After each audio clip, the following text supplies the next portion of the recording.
Hello. The other stream died, so we're doing a new one. Um, I don't know what happened. Actually, I do know what happened.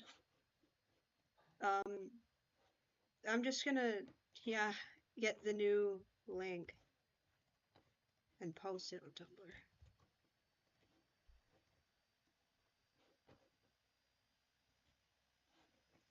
The other one just perished. I don't know what happened. Hello. Hi. Um, my dad reset my internet and it killed the other broadcast for some reason. So I'm just gonna do a new one. Sorry about that. Um, man, that was really my dad got up from the dinner table and he goes, "I'm gonna reset the internet." And then when he left, I was like, "Well, I sure hope my stream is gonna be okay." And then I come back upstairs after I'm done eating, and it says that OBS disconnected and it attempted 13 times to reconnect. Couldn't because the network was down.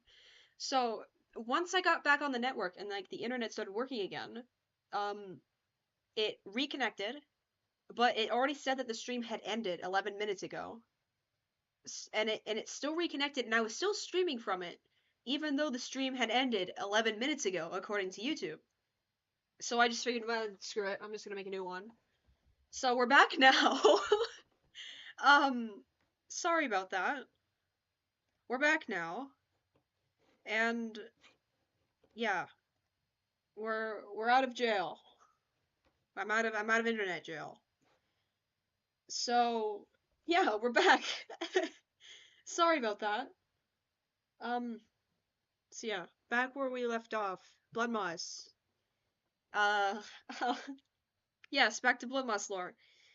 Um, Layla, like her lore smoothly transitions into introducing Layla because Layla kind of acts as like the mom friend of the friend group, and Layla is like really protective over Bloodmoss, and Layla just kind of became Bloodmoss's new caretaker, even though like kind of unofficially. And yeah, like she's like really like um mean. She's mean as a defense mechanism. I haven't really fleshed out Layla's lore very much, but she, again, very toxic, very bad, as in like as everything else is in Rivertown. Um, and yeah, so Layla is very close with Bloodmoss, and she just kind of like guides her through. Cause no, not Layla, cause Bloodmoss is so absent-minded that she can't live a functional life on her own and has to be watched and has to be monitored. So Layla kind of just like serves as that caretaker and monitor for her, just because of how bad things have been. Um, and yeah, she just kind of like looks over. It's true. Well, I mean, Rivertown is a problematic place, and hence problematic people come from problematic places. Like that's just how it works. um, so yeah, Layla's like mom friend of the group, especially mom to Bloodmoss. That's really all there is to say about Bloodmoss. Um, and Layla as well, honestly. So like those two, they're kind of just like really really close. Layla will kill you if you hurt any of her friends. Layla, she's like she has good intentions, but she will do really bad things in order to uphold those good intentions. Like she's really aggressive, and usually she needs like someone else. So like Bloodmoss needs support, just support. Period. Like support. So it's just kind of like a chain. Mariko, I swear, if the please don't cut out again. Please.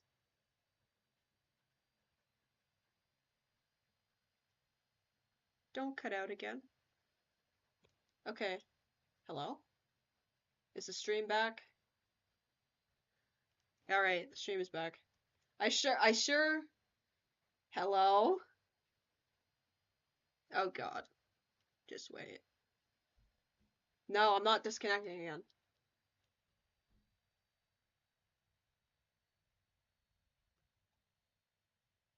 I refuse to disconnect again. Is it working? Hello? Okay. We're back. We're back. We're back. Okay. All right, we're back. We're back. I'm gonna strangle my modem. Um, yeah, Moriko is she kind of like serves as the moral support for the group, and it's the whole reason.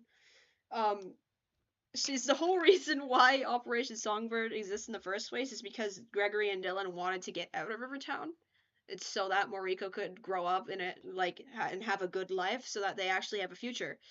Um, and Mariko's just like this really like she's always happy. She always looks on the bright side. She's a little bit like Andy in a sense where it's just like endless it's endless positivity and optimism. Except Mariko like actually there's not really any exception honestly. Mariko doesn't really know. Actually, there is. Mariko doesn't really know how to articulate her optimism as well as Andy does. So Andy can actually explain to you why something will be fine. Hello. Andy will actually explain to you why something will be fine, while Mariko will just she'll try to explain it to you. Um, I'm going to cry. Um, I don't know. That's a good question. I have yet to figure that out. Um, so yeah, she's just she's like the whole light of the situation. If I had the um if I could go back and like change if I could go back and like change Mariko's name, I would probably change it to something that translates roughly to hope or something like that because that's their she is Gregory and Dylan's hope. Like they hope for to have a good like a better life and they hope that they can escape like the essentially what is a feedback loop. Um, yeah, essentially what is a feedback loop um of negativity. Also, fun time. No, I will not. I don't want to do that just out of spite. Just because you said that. She just like she manifested. She just appeared. Yeah, she's just silly. And she's my little muffin. I don't know why I call her that. I don't know why, but like she just looks like a muffin to me. Like she just does. Am I the only one who thinks that? Can anyone agree that she's a muffin? Can anyone agree with me? What? Why are you being mean? She does look like a muffin, right? She's a blueberry muffin. I love her. She's my daughter. She's not actually my daughter. She's just oh well, it's fine. She's so silly. What do you mean? I can see her. All you have to do is change her hat to like a wizard hat, and then she just looks like a mage. Okay, moving on. All right, we're out of Rivertown. Hang on. I opened this while my stream was dead. Um, we're out of Rivertown, and we can go to the ruins now. This is like um, the ruins are something in the middle of the. Excuse me. What was the Blood Moss lore again? I'm not telling you. You can rewind and listen to it. The one guy, Otto. So the ruins are like a old um I knew that was coming. Um the ruins are an old uh I'm trying to think of a word. They're they're an old um like they are just ruins in the middle of a desert in the in the western continent, and it's just kind of like really yeah they shut up they there's been like a civilization built in the ruins of like this really big ancient superstructure. They've reclaimed it, and now there's like um a society there, and they just kind of no He's just the only one that has um hang on, I need to pull up his ref. He's the only one that like has a name. There are other people there. He's just the only one that I actually developed and gave a name. Shut up. All right, hang on. Where is it? Where is his ref? Where did it go? He just all of my characters are there until I don't and they're there until I need them. And then they just leave and I don't know where they go and I can't find them. So just give me a moment.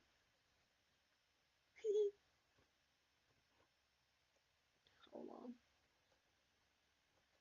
Oh my god.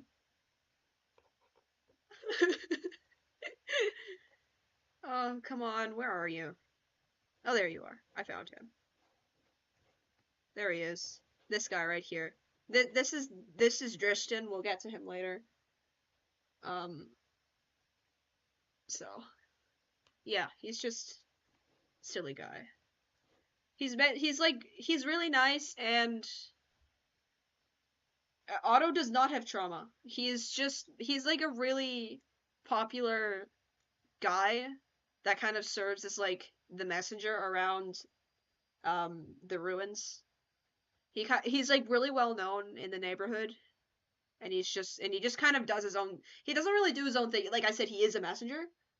Um so he just kind of knows everyone who lives in the ruins because he's always like gliding around back and forth between them all the time.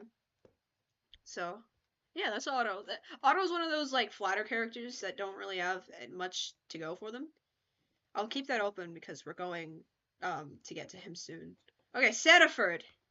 Sandiford is a town that exists right outside the forest, and um, it's a town well known for medical specialties. So there's a lot of um, there's a lot of medical schools there, which is where Somber lives and where she teaches.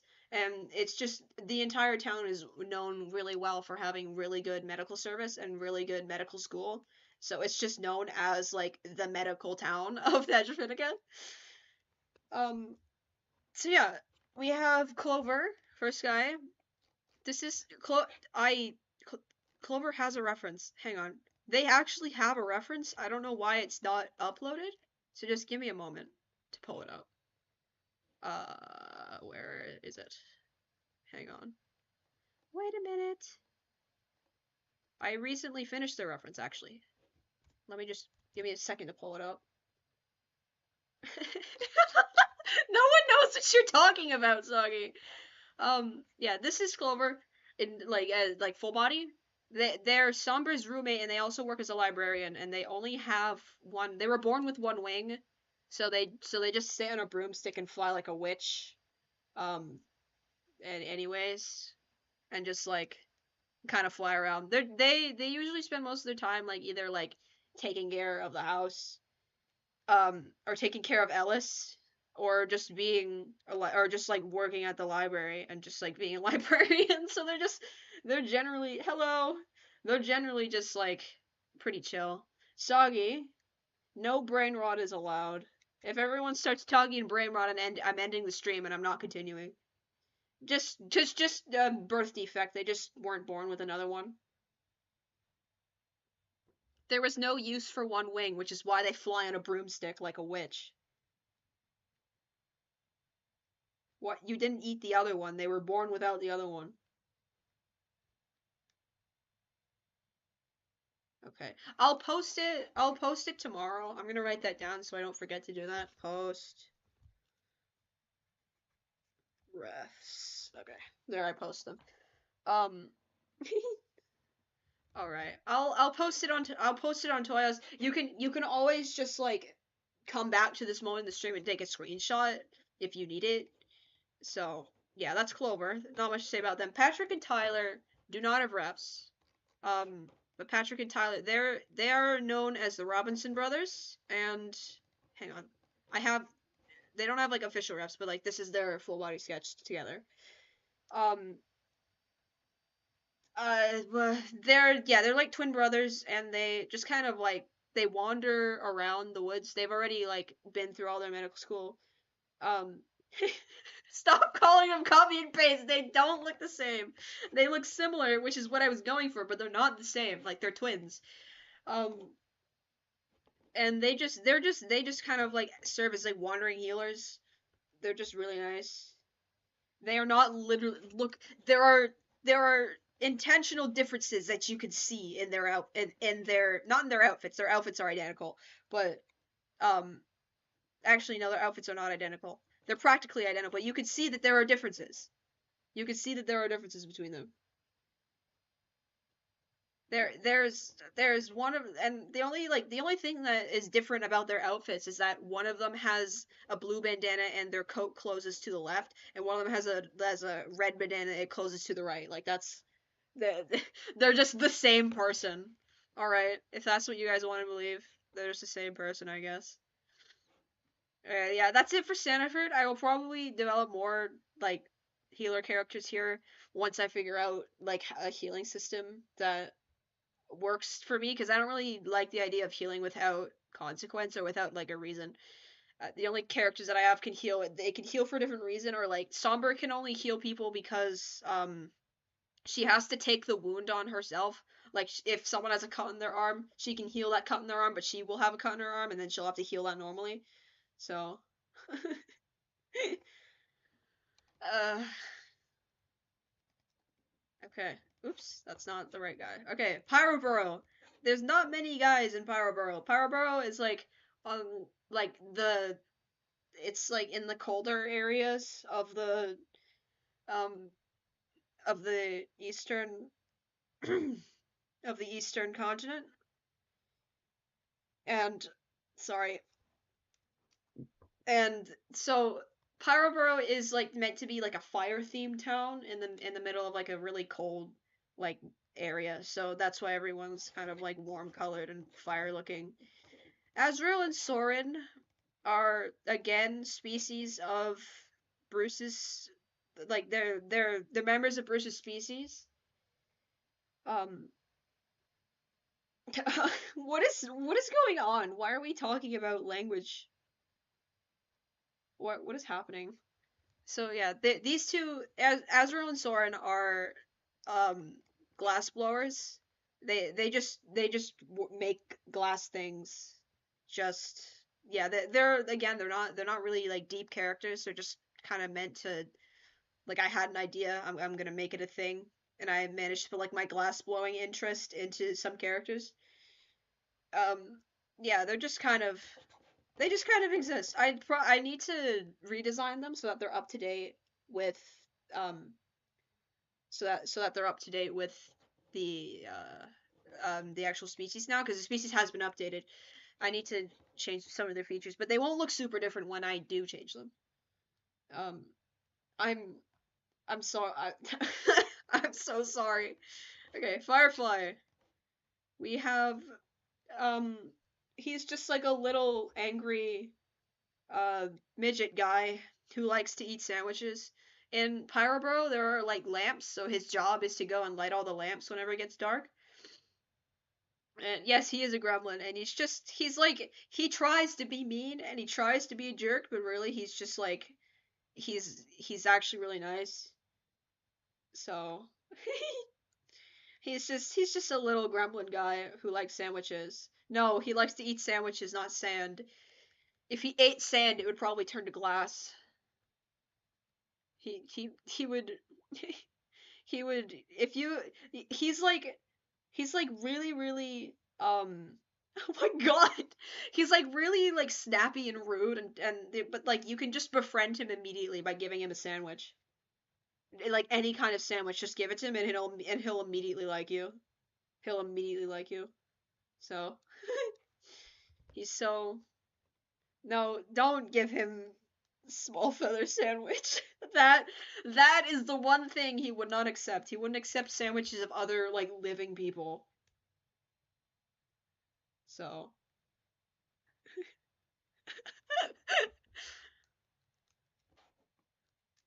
sandwich. Maybe. I don't know. This is getting. Oops, that's not the right guy. This is Lauren. What? I thought Lauren had a ref. I suppose not. Hi, Benny. Didn't you make Lauren a ref? Benny, didn't you make Lauren a ref? Yeah, I thought you put it in her gallery. Yes, please. Do send. I would like it. Give. Give it to me. Immediately. Yeah. Benny made Lauren a ref a while ago. Um, Lauren it like I designed Lauren and then Benny just made me a reference sheet and I just decided, okay, thank you, I'll keep that. And I thought I could have sworn that it was on Toy House, but apparently it's not. So he's gonna send it to me. Um, yeah, and then I can pull that up and show you guys. Lauren is a chiropractor. Um, So you want me to start? I might if we get far enough to like a character who is a song based character. Lauren, um, Lauren, she's just a chiropractor who just lives in Barbaro. She's intimidating and she's kind of like gruff and mean, but she really does mean the best. And she's just like really nice. She's actually really nice. She's just really gruff and a little bit scary sometimes, but it's okay. She won't snap your neck. Come lay down on her table. She won't snap your neck. I'd say Lauren is arguably better just because she specializes specifically in she specializes in chiropractic. Um, Shep can do it, except he has like a wider range of different things he can do. Like he is a chiropractor, but he is also like he can also be an acupuncturist and he can also be a physiotherapist. Like there's a whole bunch of different things that he can do.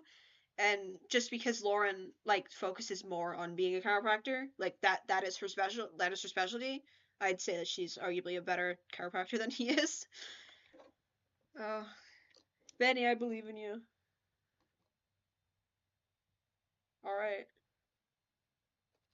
I love how like I reveal which of my characters are like certified um medical like like medically trained individuals, and then you just go like I'm gonna schedule an appointment with this one, and this one.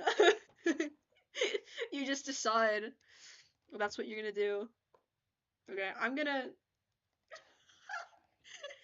move on while Benny tries to find the reference.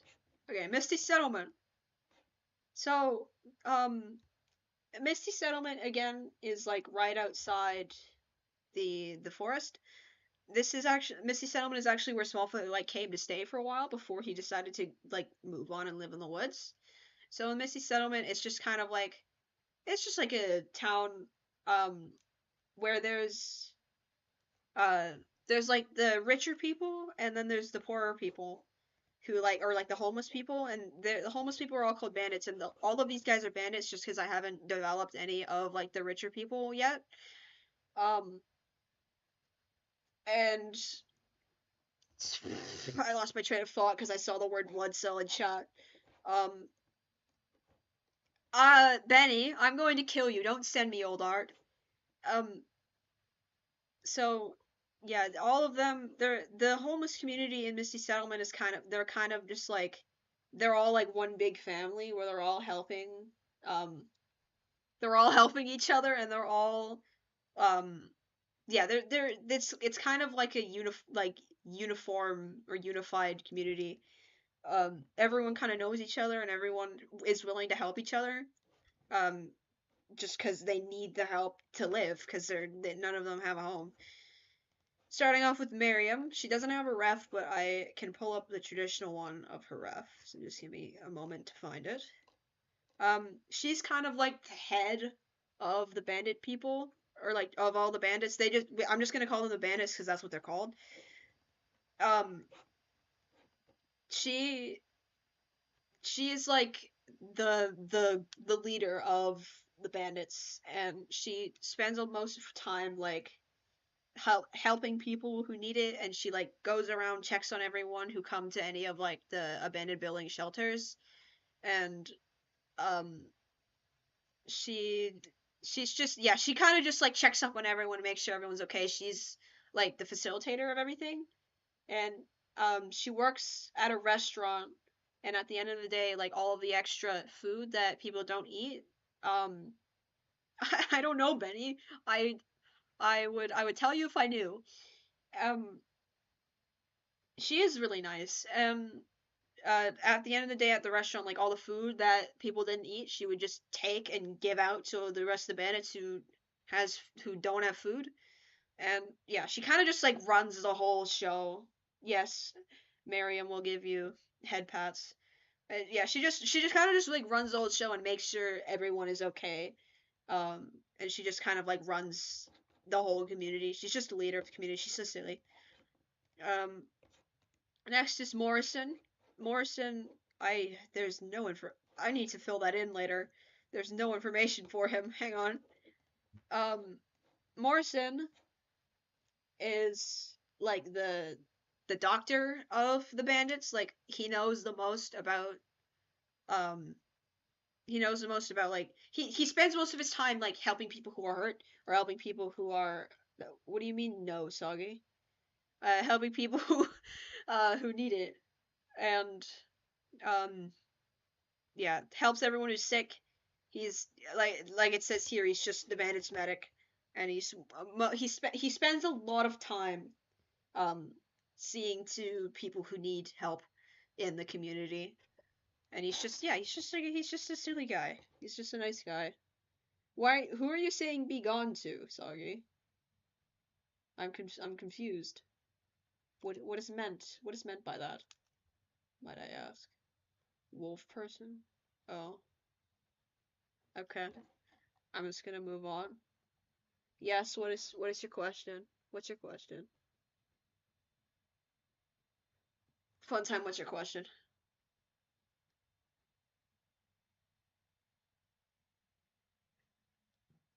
I'm going to kill you. He's not edible, and I can explain to you why he's not edible.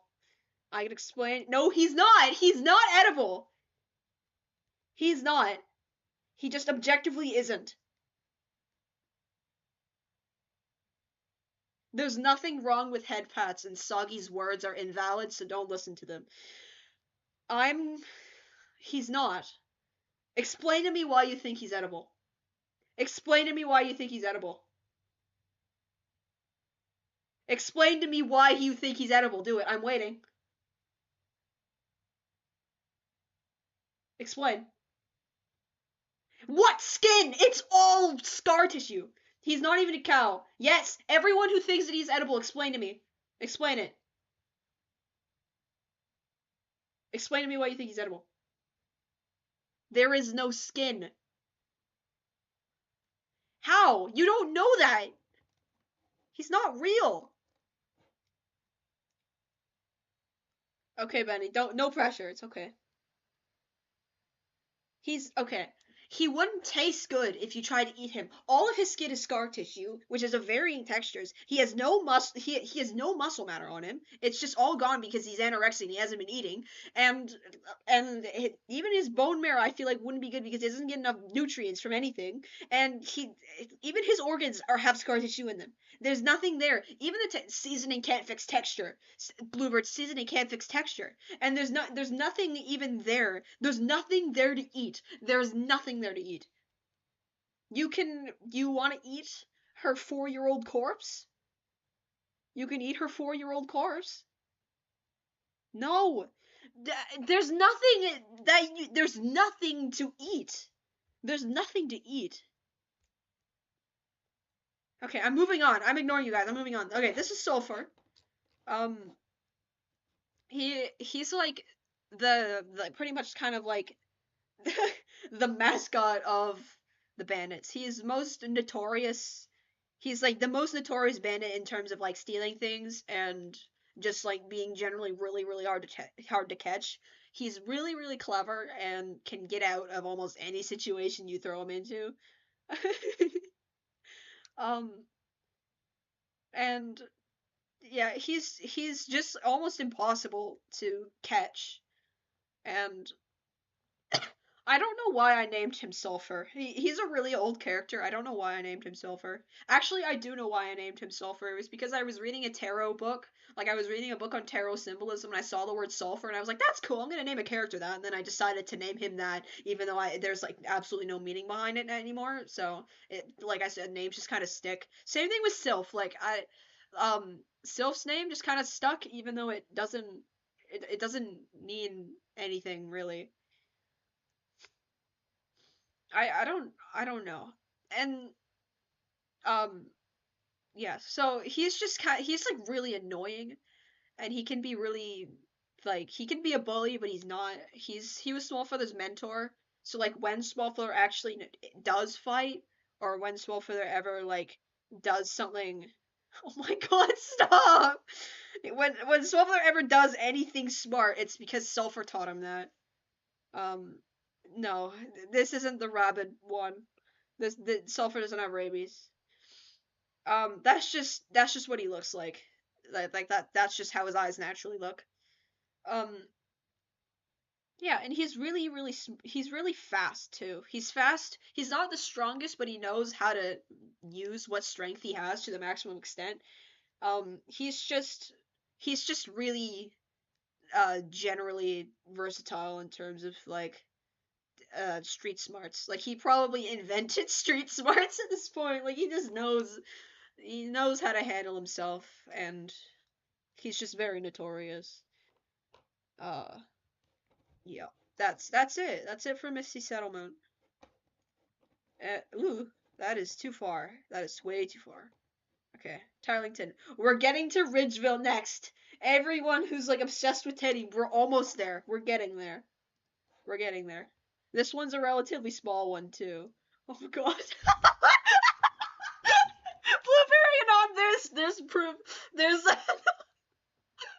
Blueberry on there. This is that whole section of chat. That is that one image you made. Hang on, I need to find it now. I need to find it now. Oops. Give me a second. I need to find it now. That is that one like thing that you did.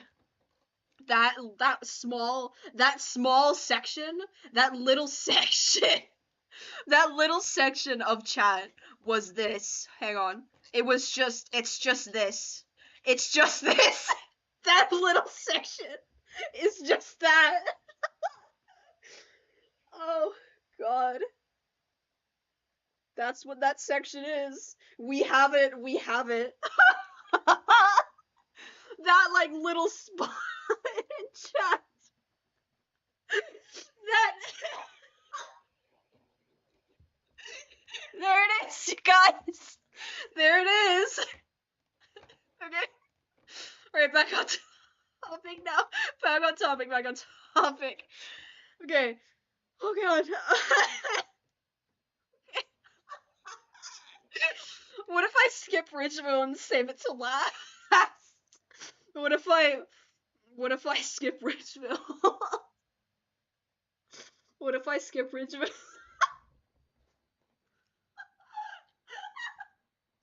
What if I do?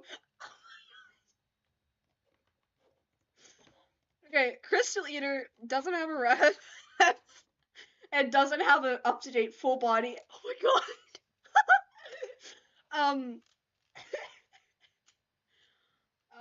Doesn't have a full body, so I'm just gonna leave it here so you can see it.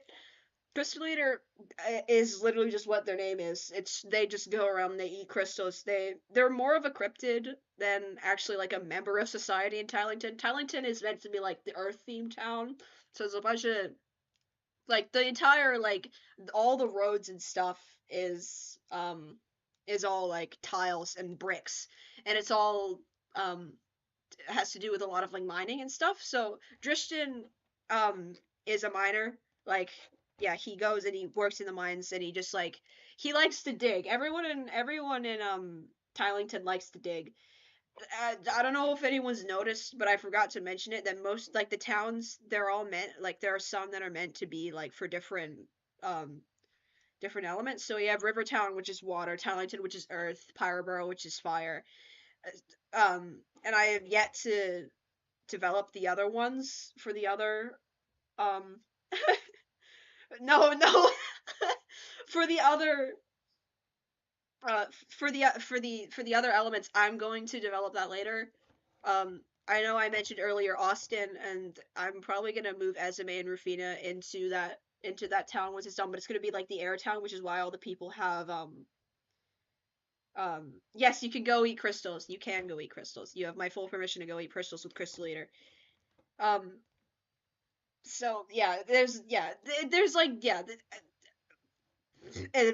so there's still development yet to be done in the cybernetic universe, and all of this is subject to change. So like everything I'm telling you right now, it might change in the future, and I will probably do another like I will probably make clarifications and updates if that does end up happening. So yeah, and I'll probably do another stream like just as a Q&A thing for my next the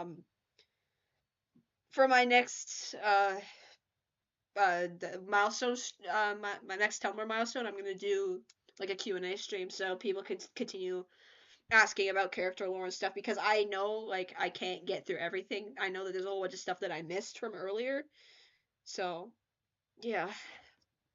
Okay. We made it. We're here. We're here. You guys. It's time. It's time. They're not here. Mordecai's cult um is after these two. So this is Mordecai's cult, and then oh god, I haven't gotten to the demons yet. We're not getting the Teddy yet. Stop. We have to go to Chinook first. Okay, Chinook is Loden's younger brother. There's not really much to be said about him. He just kind of serves as like a side character. He's like, I'm gonna skip Teddy if you guys don't calm down. I'm gonna skip Teddy if you guys don't stop. Did you intentionally spell magic with two G's? Anyways, um, there's. Oh my goodness. Okay. Yes, Chinook is Loden's brother. Younger brother. Wait, is he his younger brother? Yes, he's his younger brother. Um, and he just kind of like grew up in fear with with Loading, because Loading was like when he grew up, everyone was scared. Everyone was afraid of him just because of how chaotic he was. And Chinook is just kind of like there to. Chinook is not 16. I need to change that. He's older than that. I'll change that later. Yeah, he's just kind of like man standing emoji, the person. Alright, Cordis. We're here. It's Cordis. Um, yeah. Cordis is the unfortunate reason why Scrawl exists. So Cordis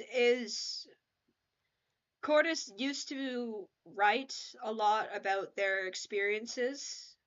Um, those experiences have yet to be determined, but they're not normal experiences. Like they're adverse experiences, and I've yet to determine what specifically they are. And um, they were writing about it, and one day during like a mental breakdown, because like there had been like things that had been building up, and they'd grown resentful to their writing and sharing it, and like the audience they'd gathered through sharing their writing. Um, there was a lot of resentment that was building up over their writing, but they still felt like obligated to keep going and to like keep writing and keep sharing. So one day they had in the fit of a mental breakdown, they scribbled over their writing work like with such intention and concentration, their negative feelings into that scribbling over the writing, and they just focused all of it into that action that they were doing, and then Scrawl manifested out of that scribbling because of how much negative energy they were um because of how much negative energy they were focusing into what they were doing, and that there was so much resentment and there was so much um, suffering uh, it concentrated into that one thing that it was enough to manifest a whole consciousness, and then Skrull existed. So now Cordis lives in fear that Skrull, because like Skrull likes them. Cordis is not like Skrull. Skrull really likes to torture Cordis whenever they can because they feel like more attached to Cordis because Cordis brought them into the world and they're like, "Hey, you're my parent. I'm gonna spend time with you in the only way I know how in the only way I know how to do." So they just torture him. And what Cordis needed to do is she needed to get a um a demon bane charm so powerful that Skrull physically could not come near them without dying. So now she just kind of lives in terror. She just lives in he just lives in fear that and like paranoia that something bad will happen again. Um yes, give Cordis hugs. They need it. So yeah, they're just like struggling on their own right now. It's just you can't escape from it. You can't escape. Oh, but yeah, that's all there is to say about Cordis. They're just living in terror. Um, you could approach Cordis. They would probably be absolutely terrified of you, but you could approach them. They would be absolutely terrified of anything that like approaches them. So yeah. You've what? Can you send it to me? Yes, send it to me, please. Hang on. Yeah, I'll look. I'll look in a second. Why? Cordis would probably like flinch backwards and fall over if you did that.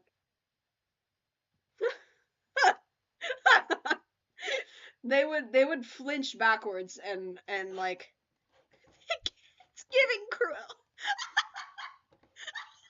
Yes, I love it. I love it so much. This is what I've just been sent. Look at him. He looks so. Wait, he's not tasty. He's not tasty, but I didn't see the caption underneath. I was focusing on the aggressive vibrating of fear. I didn't see the tasty thing. I'm going to find you. I'm going to find you on Tuesday. I will. I'll find you. Next time I see you, I'm going to like grab you. Next time I see you, I'm going to grab you, okay? It's going to happen. You can't escape from me. I know where you live. Anyways. Thank you for that. Um, no, you're not. You never were. You never were safe because you knew me. Um, yeah. I know where you live. Anyways, moving on. Jackson. Hang on. His name is originally Jack, but I changed it to Jackson. So let me find it. Where is he? I know where you live. You also know where I live, but like, it's fine. He doesn't exist. His profile picture has lines, but um, it doesn't. It's not colored yet. So why are you asking if Jackson can dance? Yes. Hello. Sorry, my mother is talking to me. Hello. Do you want to say hi to everyone? Okay. She said no. She doesn't want to say hi to you guys. She doesn't like you. Um. Anyways, yeah, he's friends with Sylph. Sylph has like a whole friend group. Um, Jackson is really into like cooking and eating things, so that's why he's so close with Sylph because Sylph is like a butcher and a hunter's, and Sylph runs like a butcher shop. So everyone's sad that you don't want to say hi. She didn't reply. Oh well. If she comes back, I'll tell her. Um. um. So yeah, there's not really much development behind Jackson yet. Um. So I guess every time we're moving closer to Teddy, and every time we get closer to Teddy, I just like feel a pang of fear in my chest. Um. Um, so yeah, Sylph, the crazy guy. Um, this is Sylph. They are a butcher, and they're just kind of really insane. Um, they they don't go out into the woods as much as like Loading and Draven do. Um, but Loading and Draven hunt things for Sylph, and then Sylph sells the things that they hunt. Um, they chewed their arm off when they were a child. So like I already mentioned, they grew up in the asylum. Excuse me? What? Okay.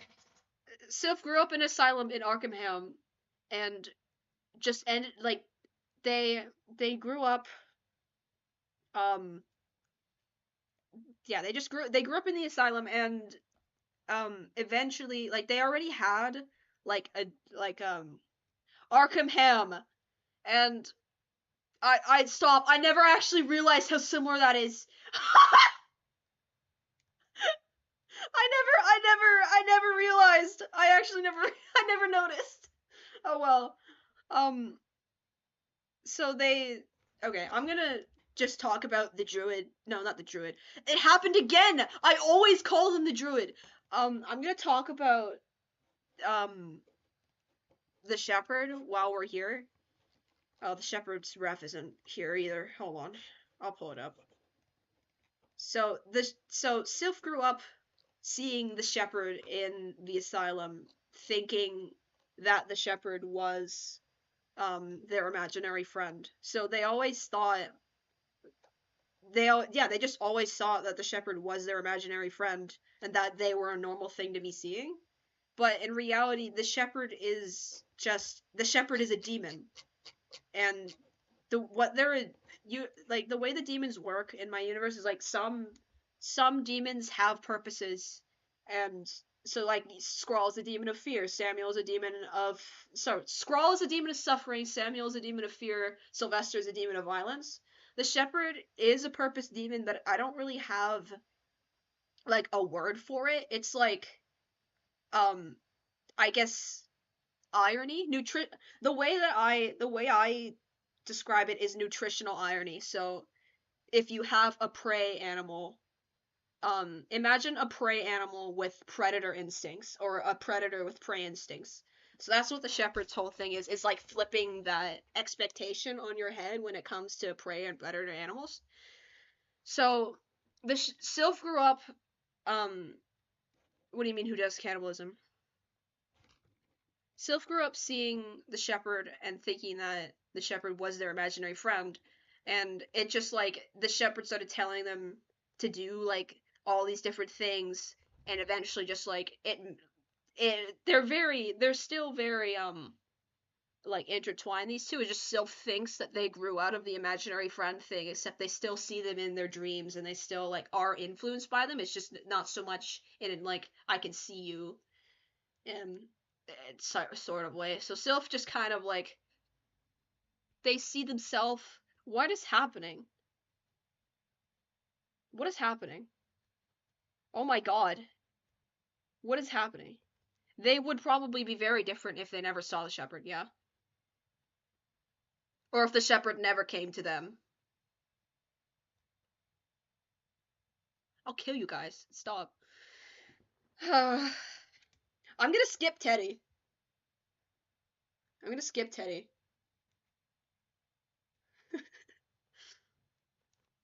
Yeah, that's what I thought. Um, so, yeah. We... I know. Hang on. You guys talking about this is reminding me of animation that one of my friends made. Why is it dark mode? Oh well. Scratch add-ons, I guess. Hang on.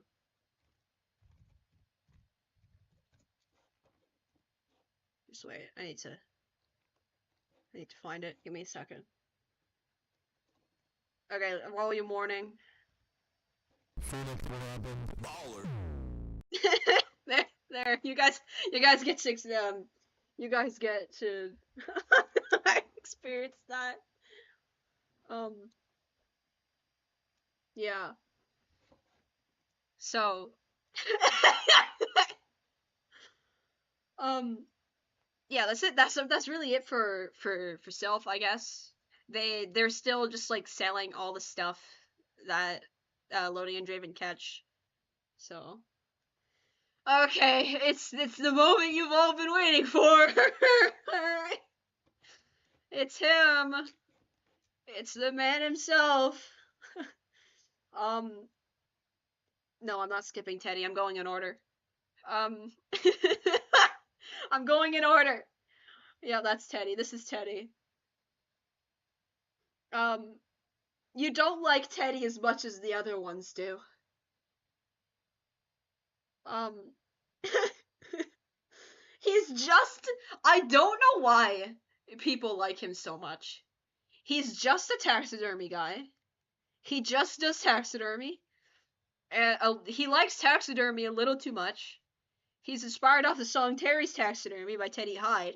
Um, and he's just like a taxidermist with like some anxiety.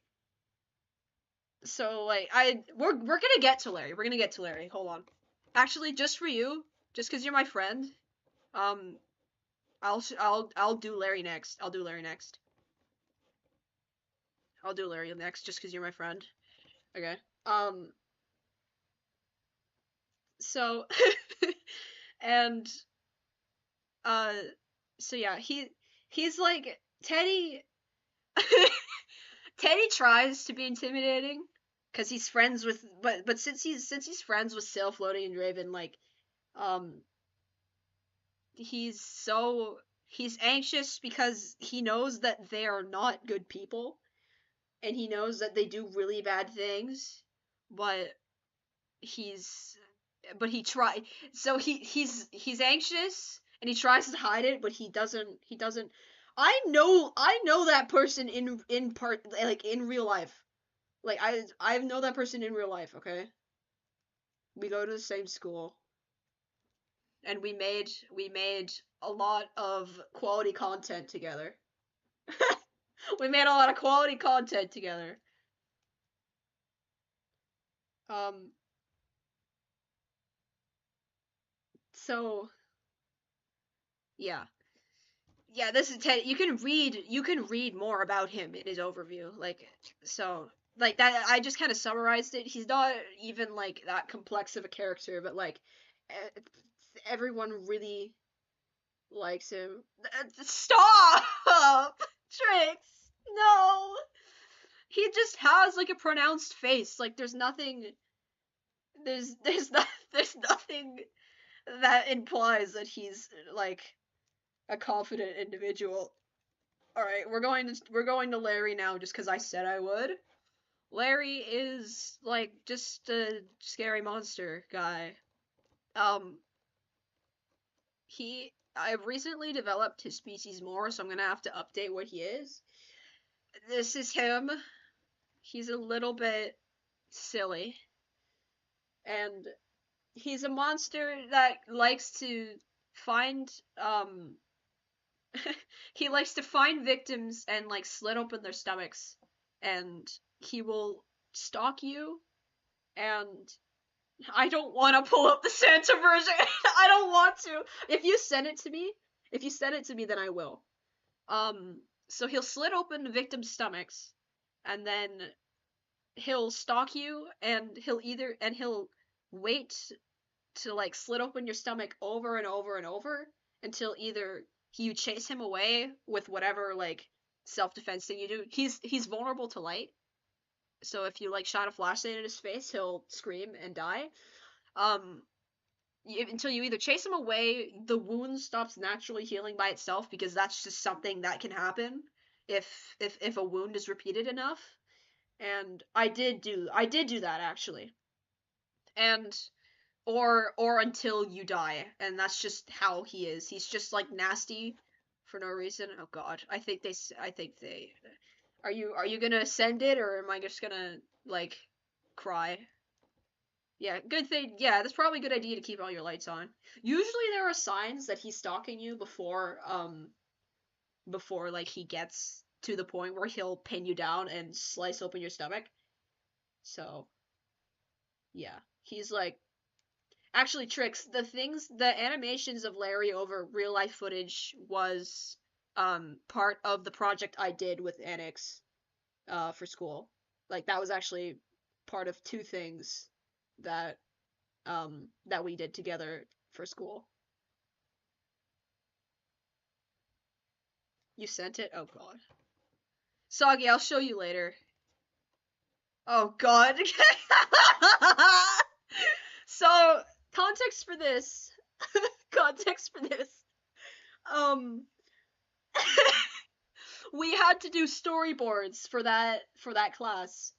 And this was one of the storyboards that we did for and it just, and we just this is one of the storyboards and now it just exists and that's his like Tupper Box profile picture on Discord. He knows when you're he's he you better watch out, you better watch out, you better watch out, you better watch out. Okay. All right, moving on from Larry. That was like a slight sequence break just because Addict's my friend. I do have it, but I'd have to like close the stream chat for a bit to find it. Oh, I'm gonna keep going just because I want to at least get through the Thadrofinica folder before I end stream. This is definitely going to be a two-parter because there are a lot of characters that I have. So I'm gonna probably finish the stream either tomorrow or like on Monday. Um, but I want to at least get through Thadrofinica first. Okay, going into the territories, which is like in the middle. No, Hemlock's in these. So, um, territories are like in the middle regions of the eastern continent. So we have Hakan. We have Hakan, and um he's like so in the territories. It's just like huge like swath of land, and there's everyone like owns their own. No, well, no, we didn't. Mordecai's code is up. It's up. It's coming up. It's coming up. Um. So everyone has to fight to keep their land in the territories, and Hakan is the one who fights to keep the land for him and his sister Miki. Um, he needs to be like super. He needs to um yeah he needs to be like really aggressive and um just really violent in order to keep his land and to like keep land to live on.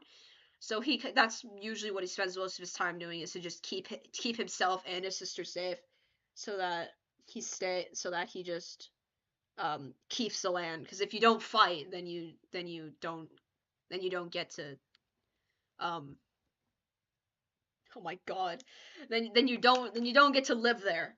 So he's just kind of mean and yeah, but he can be nice. And then there's Miki, his sister. She she tries her best to please him and like contribute to keeping the land, even though she can't really fight. She's a lot younger than him, and she just yeah she doesn't like fighting, and she doesn't. Can you guys stop fighting? Stop fighting. Um, her teeth are red because that she has her mouth um her mouth secrete like her saliva secretes a toxin that paralyzes you. So don't get bit by her or she'll paralyze you. Um but it's not like nervous paralysis, it's paralysis that causes all of your muscles to contract, so you're just kind of like stuck there. It's like you're being electrocuted almost. Yes, you can. So yeah, she will paralyze you. So don't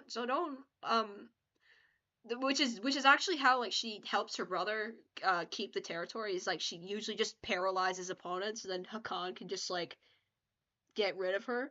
Get rid of them. Sorry. And yes, that is why her teeth are red. It's just because they're her like her gums and like There are glands in her mouth that secrete the toxin, and that's why her teeth are red. Just because it probably just because they're either stained or because like the secretion is just constantly on her teeth. So, no, no, they're not getting rid of her. Be nice. I you I can see it actually. I can see it. I can see it. No, we're keeping her. We're keeping Miki. Miki taught Smallfoot how to make paper boats as like a hat, and Miki also stopped Hakan from like snapping Smallfoot's neck. So yeah, we can thank her for Smallfoot being here today. Um, yeah, she's just like really sweet. She tries her best and like she tries to um she tries to help her brother and like to be like violent and put on a big show of being um strong because like you have to be strong where she lives, but she's really just a sweetheart and she really means she doesn't want to hurt anyone, which is why like she prefers to just do the paralysis part, which is why she's also lucky that she has that ability because otherwise she would just have to fight. So yeah, that's it for Miki. She's just kind of silly. She's a sweet girl. All right. So now we're getting into the like the the tribes. What if she bit her tongue on accident? She would paralyze herself, but the paralysis is temporary. Paralysis is temporary. Um, the the longer she bites you and like the harder she bites you, the longer you will be the longer you will be paralyzed. But if she just like accidentally nipped her tongue or like bit her tongue, she would probably just like drop down for about like 15 seconds before being fine.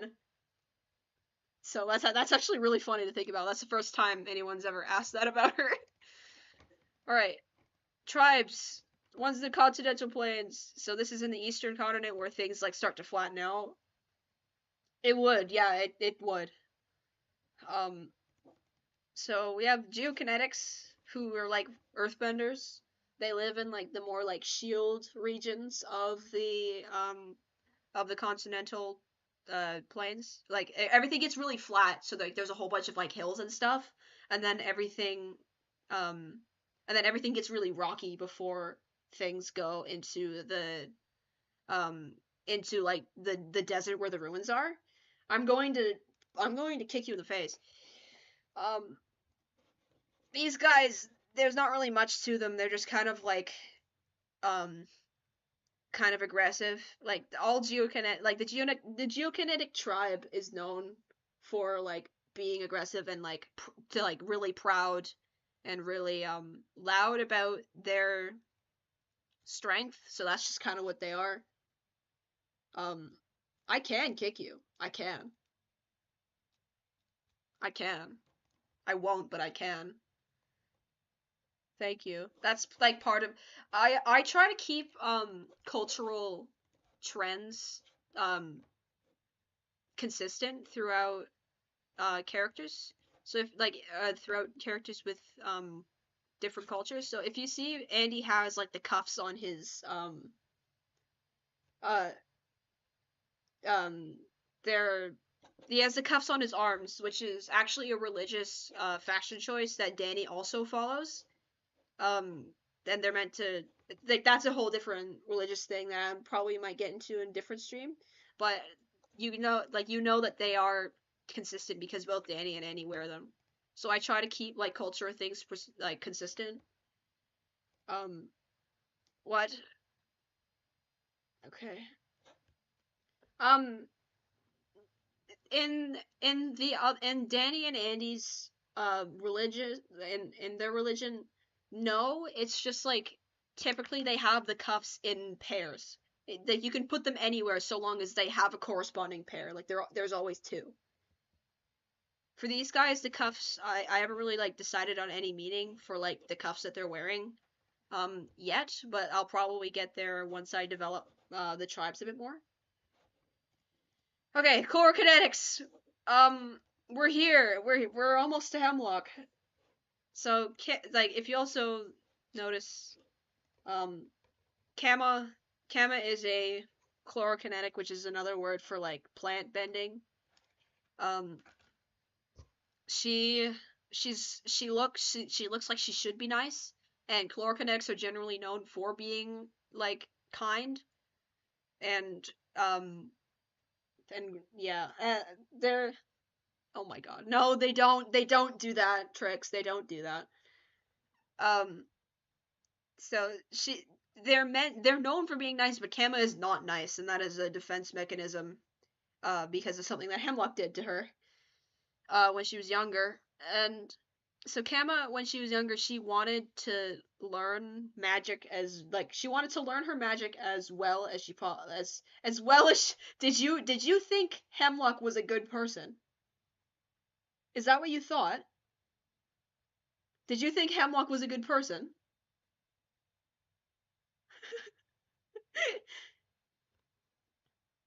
Thank you. But yeah, Kama wanted to learn her magic the best that she could, and she was like looking for ways to um to learn more. And Hemlock is not a good person, so Hemlock had been. I'm just gonna pull up Hemlock because like I'm gonna talk about this anyways. Um, Hemlock had already been like banished from. Yeah, if you're nice to Kama, then she'll be nice to you, but she'll still be really distrustful. It's really hard to get her trust. Um, so Hemlock had already been like banished from their tribe, and so she's like looking for ways to disrupt anything. No, Hemlock is not a stoner. Um, Hemlock is she's looking for ways to disrupt like Kama's tribe. So when Kama was younger, um, Hemlock like tricked her into going to hang on into going to where Chakra was, like saying, if you go here, someone will teach you about your magic, and then it's not weed. It's meant to be a leaf of uh, I think it's hemlock drop water hemlock dropwort. Yeah, water hemlock dropwort. It's meant to be one of these. It's meant to be one of these. So I just didn't draw it very well. I should probably go back and fix it. So yeah, she was like, you can go here, and then Kama got mauled because that's just like what Chakra did. I know. I'm sorry. Kama got mauled, almost died. That's why she has all the scars on her face. And um, now she's just really distrustful of everyone. But she's still like, if you try to befriend her, and if you're like really persistent and nice about it, then she'll eventually trust you. She's friends with Smallfeather. She's like one of Smallfeather's parental figures, honestly. And she sees herself as Smallfeather, which is why like he was able to gain her trust so fast, and which is why nope, those are scars. And yeah, so yeah, that's Hemlock and Hemlock and Smallfoot, Hemlock and Kama. Yeah, Hemlock's just like really spiteful and really um yeah, she's just really spiteful, and she's gonna do everything she can to um because Hemlock wanted to get revenge. Hello, thank you. Hemlock wanted to get revenge on Kama's family, or like her tribe, and she noticed from a distance that Kama was vulnerable and like susceptible to being manipulated, so Hemlock took that advantage. It's nothing specifically personal to Kama, it's personal to the tribe that she like belongs to. Uh what do you mean would she trust you? Certainly not, Blueberry Non. She would not trust you. But yeah. And then Snowdrop is just kind of like another background character. She's a different she's a younger um she's a younger member of Camus tribe now, and she's just starting out. She's just kind of like a wholesome little child. Hopefully, she won't end up the same way that Kama did. Um, so yeah, she doesn't really have much story yet. She's just kind of like an old character that I recycled into the new lore. A lot of the characters who don't have a lot of story are old characters that. What? What do you mean? Okay. A lot of characters that don't have much story significance or story relevance. Oh my god. We'll get to Oscar and drugs later, okay? Um Hopefully she won't. Um, wholesome little child. She's just a wholesome little child. Hopefully nothing bad will happen to her. Nothing bad will happen to her. I don't know what you guys are talking about. Anyways, moving on. Um, we now have in the tundras. So I mentioned like way back at the beginning of the stream that there is a latitude of a band of forest. So if you manage to get through that forest, because there are some paths that go up past that forest and up into like the Arctic regions, then you can get to the tundras and the cytokinetics. So like the ice benders, they're a really remote community, and they're really um are you raising your hand for a question? Is that what you're doing? Um, so yeah, they're a really remote community, and they're not really well known, and they're really hard to get to just because of the how like the woods are. Um, okay, no, you're not traumatizing Snowdrop, and that's my job. Anyways, uh, yeah. So once you get up there, like they're really nice to any visitors they do get, but they don't ever really get visitors just because of how remote they are and how hard it is to reach them. So this is like all in like the Arctic zones. Frost Lily is like the leader of the Cyberkinetics. There are more, I just haven't designed them yet. Um yes, curly hair. Hang on, I have a I we're gonna have a short intermission for Larry while I find the drawing of Frost Lily's full body because I like drawing hair. Okay, I just do. We're having a short intermission with Larry. Um, hang on. I'm just trying to find Frost Lily. There. This is her full body. Um, and she's just like, yeah, leader of Cyrokinetics. All right, have fun.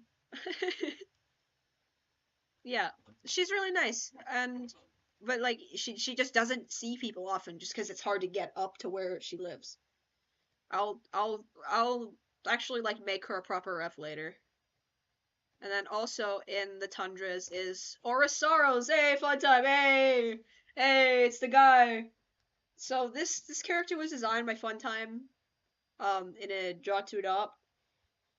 Um, so Orosaurus is a spirit that lives in is a spirit that lives in the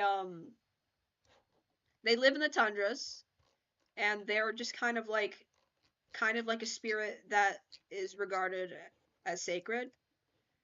And so they're kind of like a legend in in the community. So like for like you'll find if you go up there, you'll find random like pillars of gold that they have built, and those are usually known as good omens. Or if you find like a lock of their hair, that's a good omen for something. But like don't follow their footprints and don't mess with it, or um it'll retaliate in a really um in a really violent way. There's more of it. There's more specifics on Scratch if you want to like go and find the um uh that would tricks that would be awesome. But yeah, you can. There's more specifics on Scratch where you can like see their yeah see more of their lore. But they are like they're a really important figure in um Cyberkinetic culture and like just like the people that live in the tundra. And yeah, that's Orosaurus. Thank you to Funtime. For shout out to Funtime.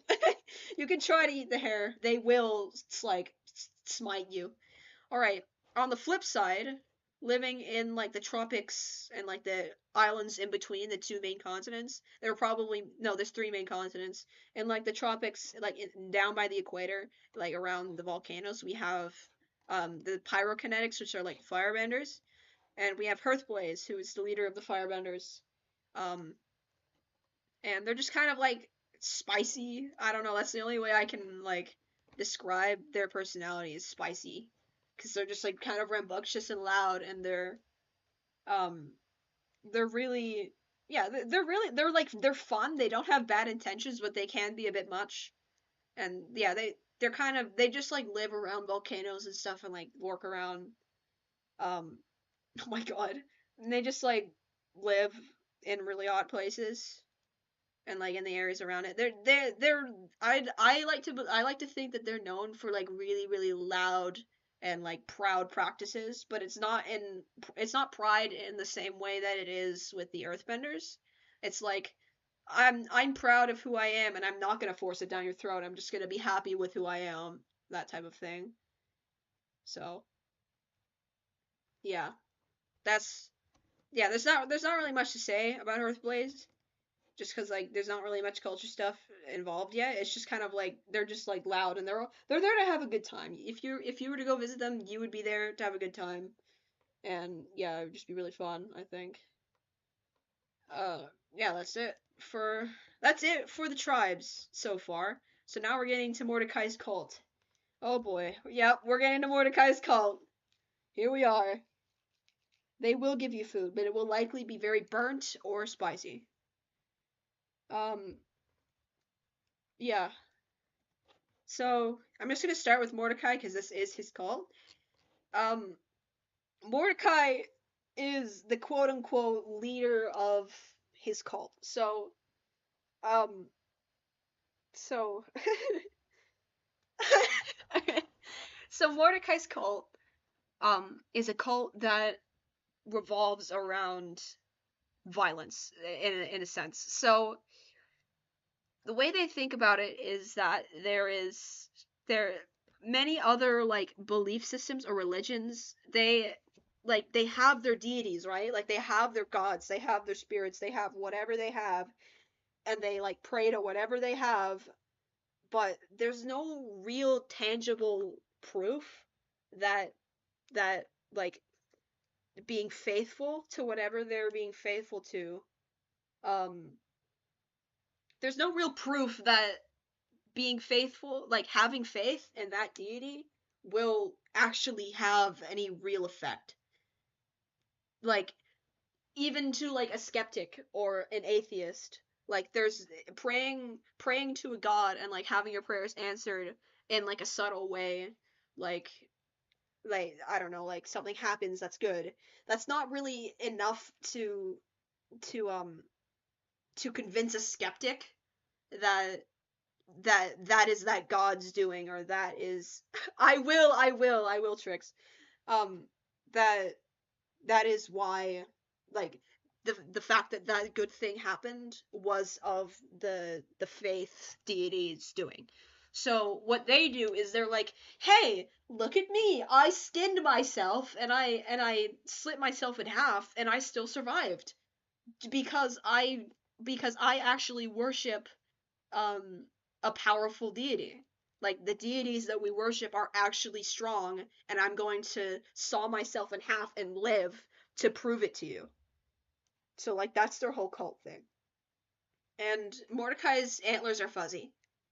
And um um so so Mordecai isn't actually like the leader of the cult. he he sees himself as like the facilitator. So there are other characters that I probably should actually add. Actually, I'm gonna write that down for tomorrow. Add characters. There are there's the grandmother, there's the father, and then Draven was the child. That so there are the sacred three. So we have like hear no evil, see no evil, speak no evil.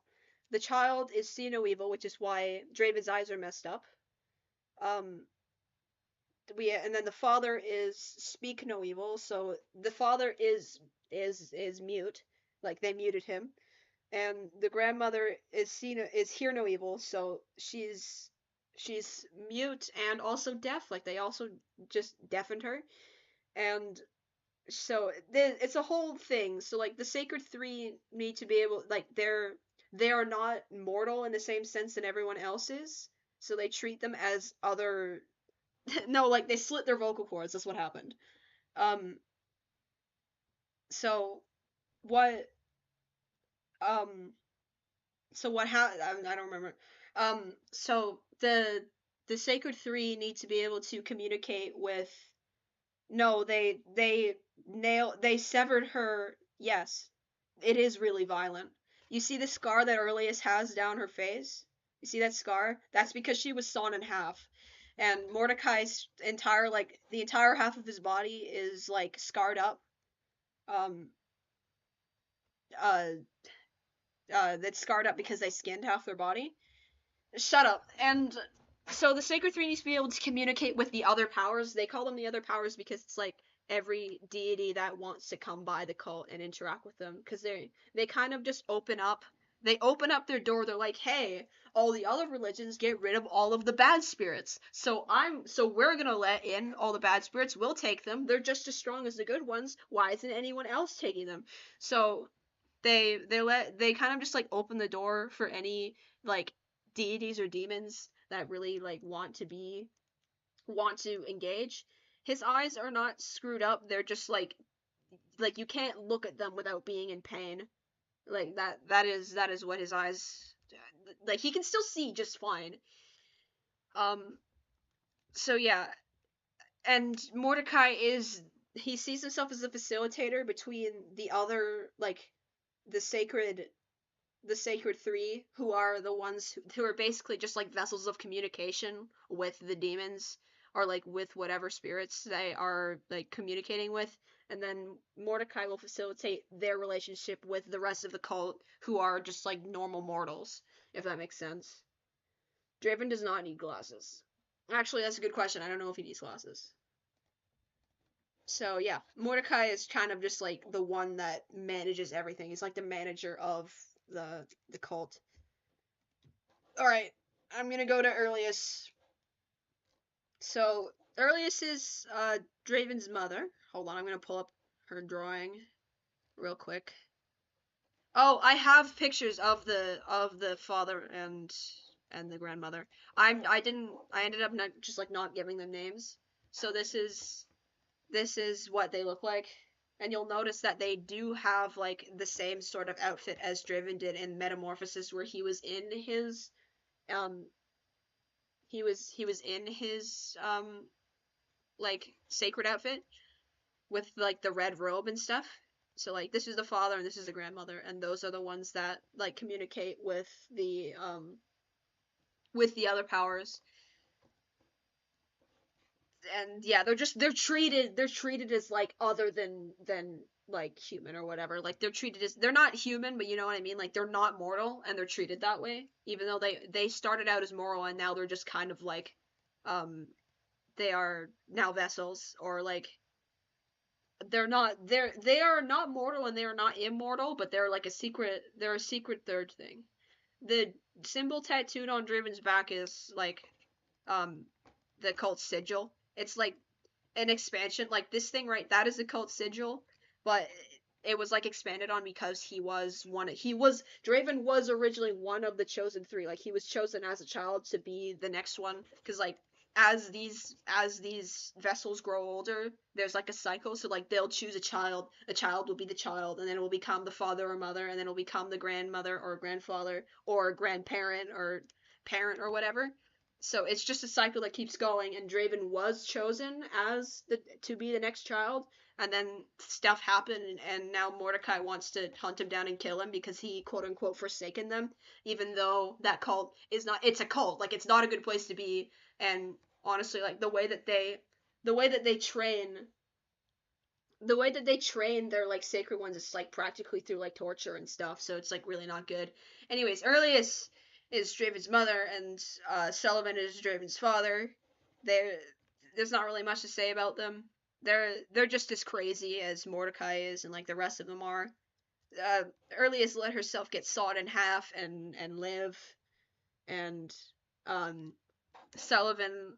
I don't know how if people know how deer antlers grow, but they grow in something. Oh no. Uh oh. No.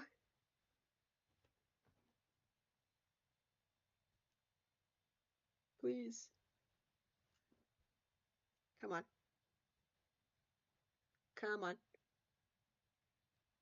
Is it back? It's back. We're back. Are we back? Are we back? Are we back? Okay, we're back, right? Are we back? Can you hear me again? Are we okay? Is everything okay? Hello. Okay, welcome back. All right, we're back. We're back. Um, as I was saying, earliest earliest letter self gets sawed in half just to show, hey, our deities are strong enough to keep me alive. So she's still alive, and she just has that scar down her front now. And then Sullivan, his I don't know if people know how deer antlers grow, but they grow in something called velvet. And if something like hold on,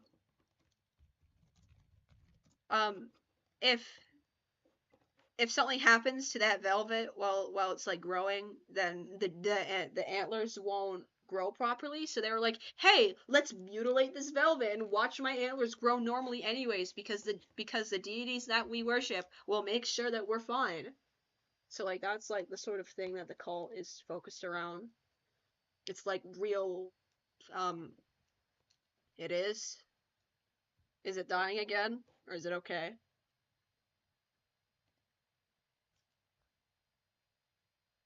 Okay, it's fine. I'm just gonna move on. I'm just gonna move on.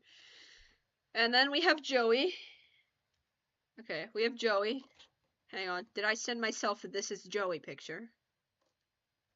Okay, Trix, this is your time to shine. I need to find Joey's drawing. Did I send it to myself? I don't think I did. Hang on. Hang on. I'll find it. I'll find it. Just give me a second.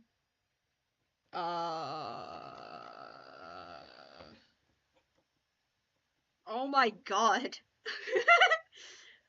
This is Addix just sent me this. It's true. This is what's gonna happen. This is what's gonna happen. This is what I'm gonna do to them. I'm gonna find you. I'm gonna find you on Tuesday. This is what's gonna happen to Addix.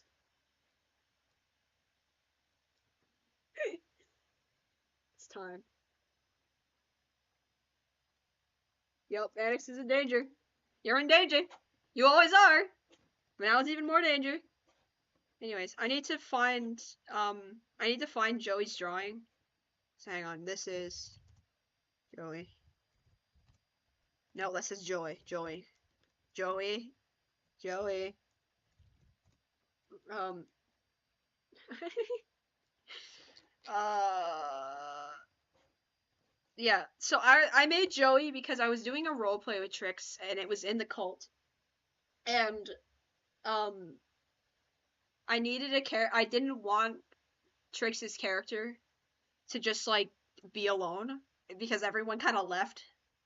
And so I just made Joey just so that just so that Trix's character wasn't alone. So this is Joey. He's just some kid. That's it. He's just some kid. Joey does want to be there. He thinks it's great. He thinks it's wonderful. So this is like he grew up there, and he's just like fine. I don't know why I drew him in his like ritual clothing, but I guess it's fine. He's a mortal, so um so I don't think they would like permanently mutilate him because they mutilate the mortals all the time, like just for fun, just to show. And they think it's great. Like they think it's like this is I'm like helping the cult be strong. Like usually being part of those violent rituals is an honor. So like I think Joey would like scream in joy if he ever got like chosen to like be part of a ritual. He would just like shriek and like be so he would be so happy.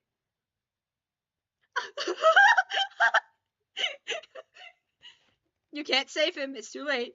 Anyways, yeah, he'd be very happy. But yeah, that is Mordecai's cult so far.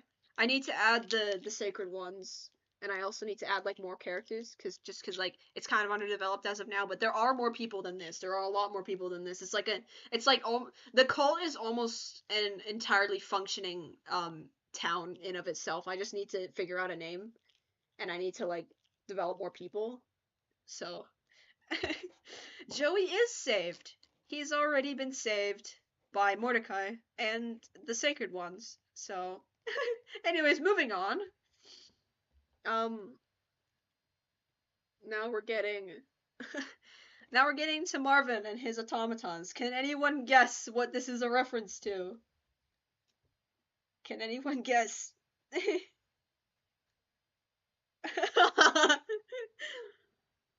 Yes, it is. They're he's fine. No. Um, Trix, if you add Munya to Toy House, I will link Mordecai to her. If you add her, I will link them. We can have a link between them. Yes, you're right. It is Marvin's Marvelous Mechanical Museum. Um, Yay, with Cogsworth being ruler of everything and Bartleby being Spring in the Storm. So Cogsworth um is just like this the Cogsworth and Bartleby are sentient robots made by Marvin.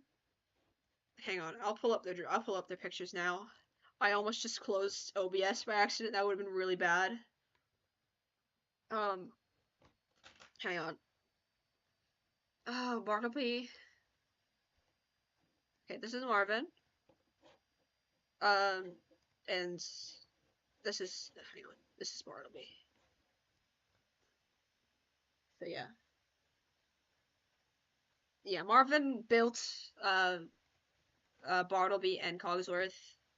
I still don't know why, but like he did, and I guess like just making robots was his passion, and he made them so like these are sentient robots, and Cogsworth is meant to be like a more like lifelike. Um, okay, why? Cogsworth would just say that it's racism. Don't be racist. Um, so Cogsworth, yeah, they're just kind of like a silly, sassy individual. Um, and yeah, they're like nice, but they can also be really they can also kill you if they wanted to, and they can be really really cruel. um okay, Blueberry and no, no thank you. They don't have reproductive uh parts. Don't say that. Don't say that. um okay, it's okay.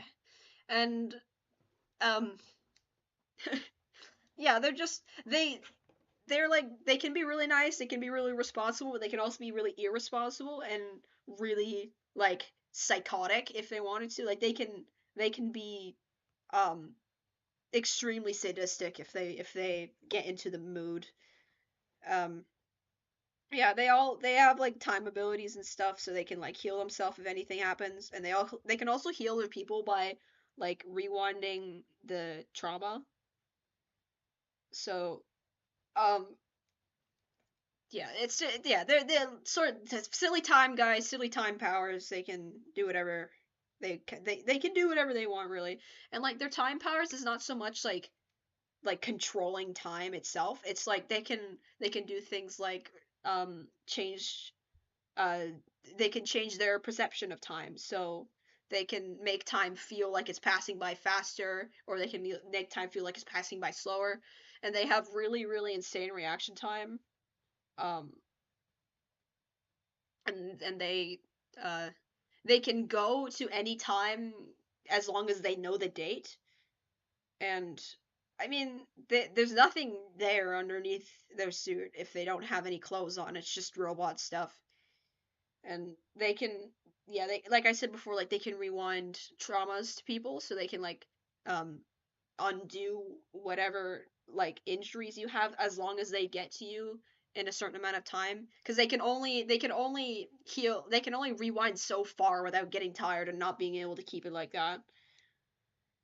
And yeah, So yeah, they have a lot of like interesting abilities when it comes to that sort of thing. They can make you relive trauma if they wanted to. They can be really, really cruel if they wanted to. They can like pause your body. They can pause your body, but not your Smallfoot's actually really scared of Cogsworth. Oh, I'm sorry to disappoint you. I'm sorry to disappoint you. I will not be elaborating. Anyways, um, Cogsworth, like they can be really cruel. They can pause your body, but not like your consciousness. So you'll still be conscious, and then they can make time feel like it's passing really, really slowly, and then they can torture you while you can't do anything. So they can be really cruel. I'm not going. That is for me to know and for you to find out. Um, yeah, that is for me to know and for you to find out. Cogsworth feels really bad about it.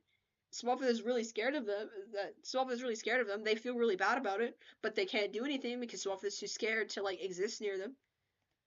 Anyways, Bartleby, um, is like an older he's an older robot, so he's like less lifelike than Cogsworth, but still is sentient and still can do like whatever he wants. Um, and uh, yeah, he can't he's steam powered, but he was built like his model was faulty.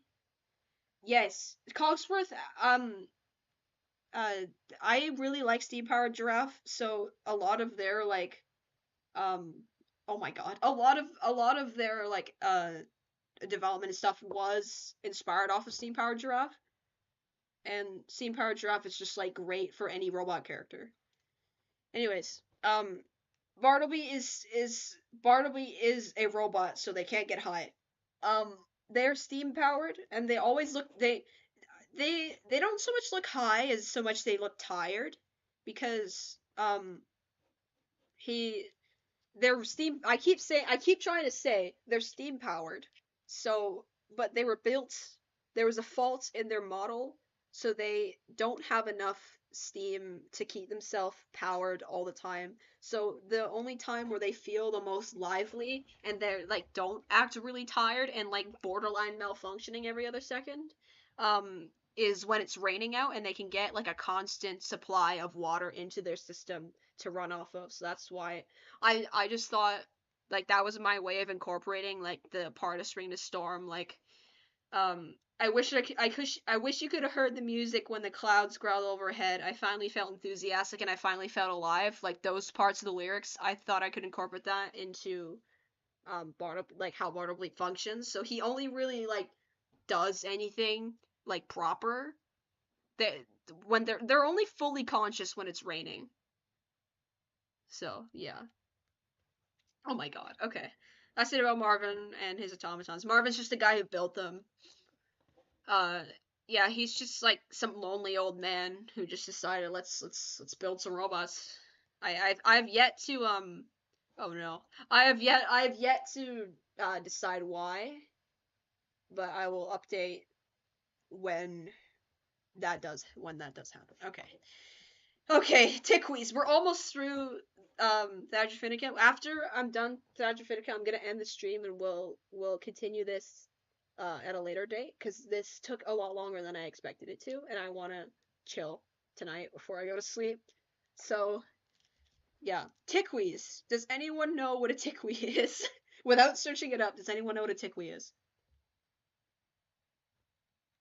No, no, no, no, no. Okay. Hang on, I'm gonna tab out of chat for a second. I need to send myself something. So just give me a moment. So, Tickweez, I don't know how to pronounce, like, the more commonly known name. Hang on. Whatever this is. However you pronounce that. Um, so what they are is they're essentially like a sort of vampire creature that rips its top half off of its lower half, sprouts wings, and flies off to go look for unborn children to stab with their like needle tongues and consume or whatever. So what I thought with these guys, I'm not looking at chat right now, so just give me a second and I'll be right back. So what these guys decided is unborn living things aren't good enough. How about we go after living things? So now these guys just kind of like exist. They pretend that they're just normal humans. Um, but they're not normal humans and they're monsters. Hold on, I'm gonna open up chat again. They're monsters that will kill and eat you. So, hang on. I'm opening up chat again. So, yeah. Um, yeah. I okay, I'm back in chat and I just like saw the transition. Okay, this is Igana. He's the first one. Oops, that is my file explorer. That is not Discord. Um, he is the first one that I ever really made, and he's just kind of like he's like sassy and kind of like he's not a good person. He knows what he's doing is wrong, and he's just kind of evil. I need to find his reference. Hang on. And he kind of like coordinates the whole group because like all these people know each other and they're like in a group. Gore warning, by the way. Um, so yeah, that's him. Uh, yeah, they just kind of like do that sometimes at night, and they go and like kill and eat people together. Yeah, Agana kind of coordinates the whole group. Estrid is just kind of like the rest of them are just kind of there with him. There's not really much to say about them, but they all, yeah, they all just kind of, they all just kind of, exist in a group together, um, and go off and kill people. Sometimes, yeah, they just kind of do that sometimes, like a weekend activity. It's the same thing with like Ryder and his friends. Like it's just like a weekend activity. So I bet you guys are seeing a trend in violence here. So, all right, almost there. We're almost there. All right, the children. The children. I love the children. So these guys came from a dream I had. Um, your memes, your Blueberry on your memes are more specific towards small feather. That is the only inaccurate part about them. If they were more generalized, they would be perfectly accurate. Anyway, so the children, they are a group of kids that um they exercise a specific kind of magic that I'm gonna like nerd out and talk about for a bit. So when I was looking into quantum physics, I found out something that sometimes particles just like appear and they just pop into existence, and there's a positive particle and there's an antiparticle. So I'm sure everyone's heard of antimatter, but like I don't think anyone really understands how it properly works. I don't even understand how it properly works, but this is like just like from some trivia that I have. And so every particle like pops into existence with like a normal particle and antiparticle, and those particles annihilate into pure energy and just like disappear. They're just not there anymore. So I was thinking, what if that was the same case with magic? So what if there's magic that like you have that magic, like you have the normal magic, but what if you have that anti-magic?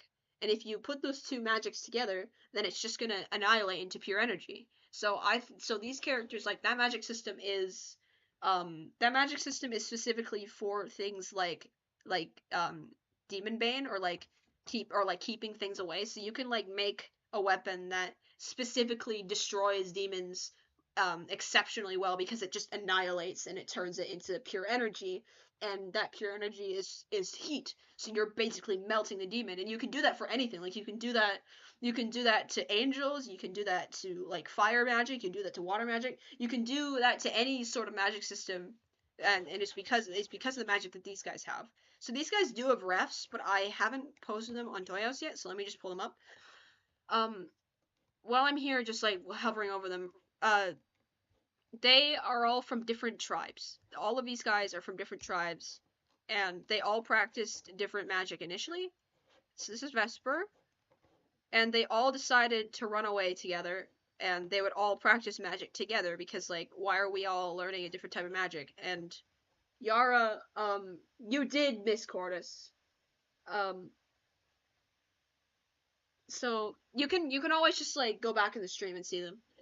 And so yeah, Yara is like the leader. She's the one who taught them this magic system, and she's just kind of like a little bit evil. She can be evil, but she's like really she's just silly. She's just like the mischievous kid sometimes. And then we have Yoko, who's like the like one that like she's like the energetic one. She like jumps around, jumps off the walls and stuff. And yeah, and she's just like cute, little tiny.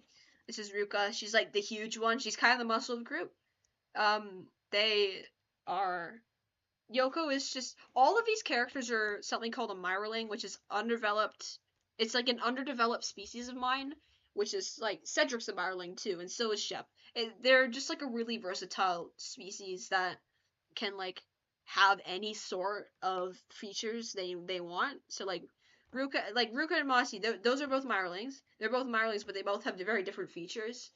But you can see different trends and different I get like the only word I can think of to describe it is breeds. Like you can see different trends and different features and different breeds of them, just similar to how dogs can be really really different from each other. It's just on a wider scale, just because of like how like genetically versatile Marlings can be, if that makes sense. So yeah, that's that.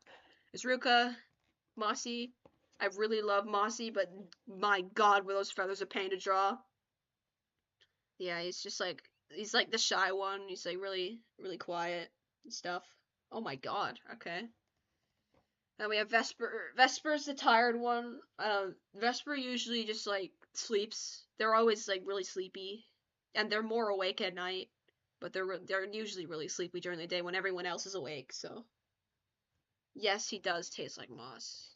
Yeah, that's the children. They're just kind of like cute and they run around and they help the people that they can because their magic system um can mimic other magic systems just the opposite, then why don't they just mimic the mimics that they make so they can like do healing magic and they can do like fire magic and stuff and they can do all sorts of they can basically mimic any magic system they come across. They just have to know what it is first and see it practiced before before they can actually like use it themselves.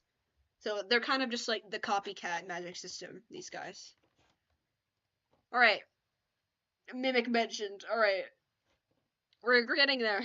Um, yeah, I'm gonna finish in the Thadric Funica folder for this like session, and then I'll come back and try to get to the rest of them later because most of the characters are in Thadric Funica, and then the rest of them are relatively short compared to that, and like have a lot less explanation to be doing. So I'll probably like finish the stream tomorrow. I'll write that down. Finish stream tomorrow. Okay, I'll do that later. Um, I will miss you, Fun Time. Don't listen to them. Okay, Windmill Gang. Oh boy, Windmill Gang. People underestimate how uh okay. These guys are all they're not they're not good. These guys are not good. Um, hang on, let me pull up the refs. Um, so yeah. So the Windmill Gang are from a dream that I had. And what they did is they would kidnap people from the forest and bring them back to like their old weird abandoned windmill or whatever and torture them until they did not have a pain response anymore. And then once they don't have a pain response, then they would just like kick them out and be like, haha, okay, bye. Um, so these were the guys in the dream. Oh no.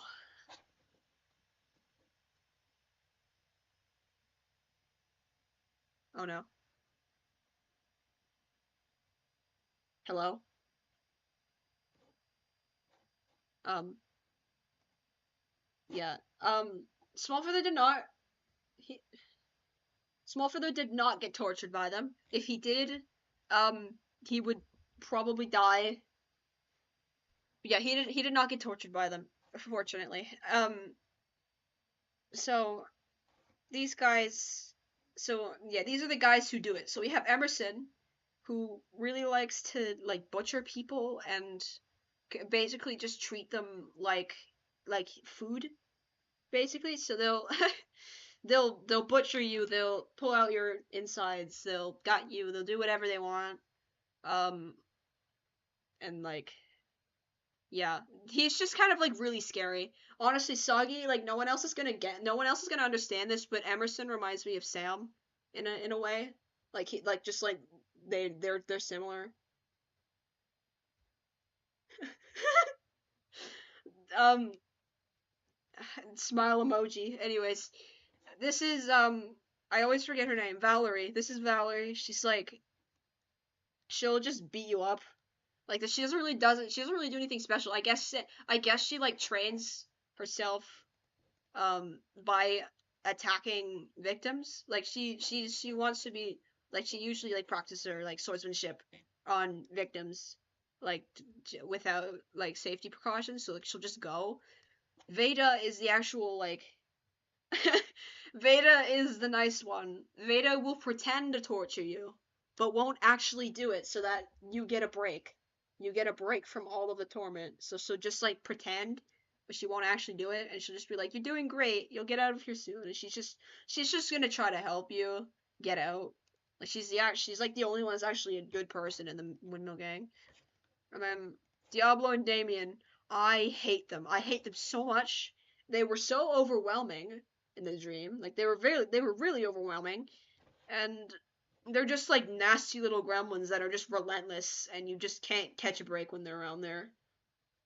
And then Ximena is like the one responsible for all of it. She's kind of like the leader and she's like the scariest and she draws a lot of her energy from like the pain that they from the pain they cause or like suffering they enforce. So that's like a whole different thing. Energy is like a huge thing in my universe. So they are not conjoined twins, they're just holding hands.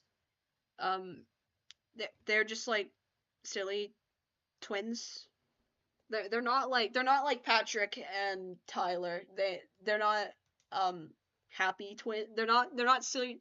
They're not nice twins. They're just like yeah, they would. In the dream they were just kind of like laughing. They didn't really do. They were just laughing and they were really relentless. So yeah, and then she's the kind of like she like oversees all of the stuff that happens and all the torture that happens. Um. Oh my god. All right, that's the Windmill Gang. Don't let them catch you, or you won't leave until you don't have a pain response anymore.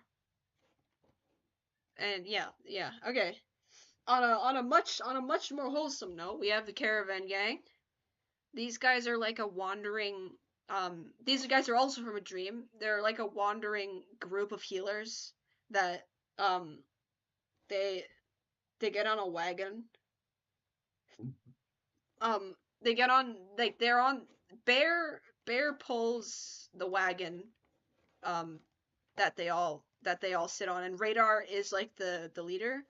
Hold on, let me pull up the refs. Um, they probably would. Uh, wait, hang on. I like just sent them. Okay, I'm gonna start with Radar. Radar is like the leader. Radar, um, they pilot the wagon as they go around, and what Radar's ability is in within a certain radius, they will. It's I wouldn't really call it an ability. It's more like just like something that happens to them.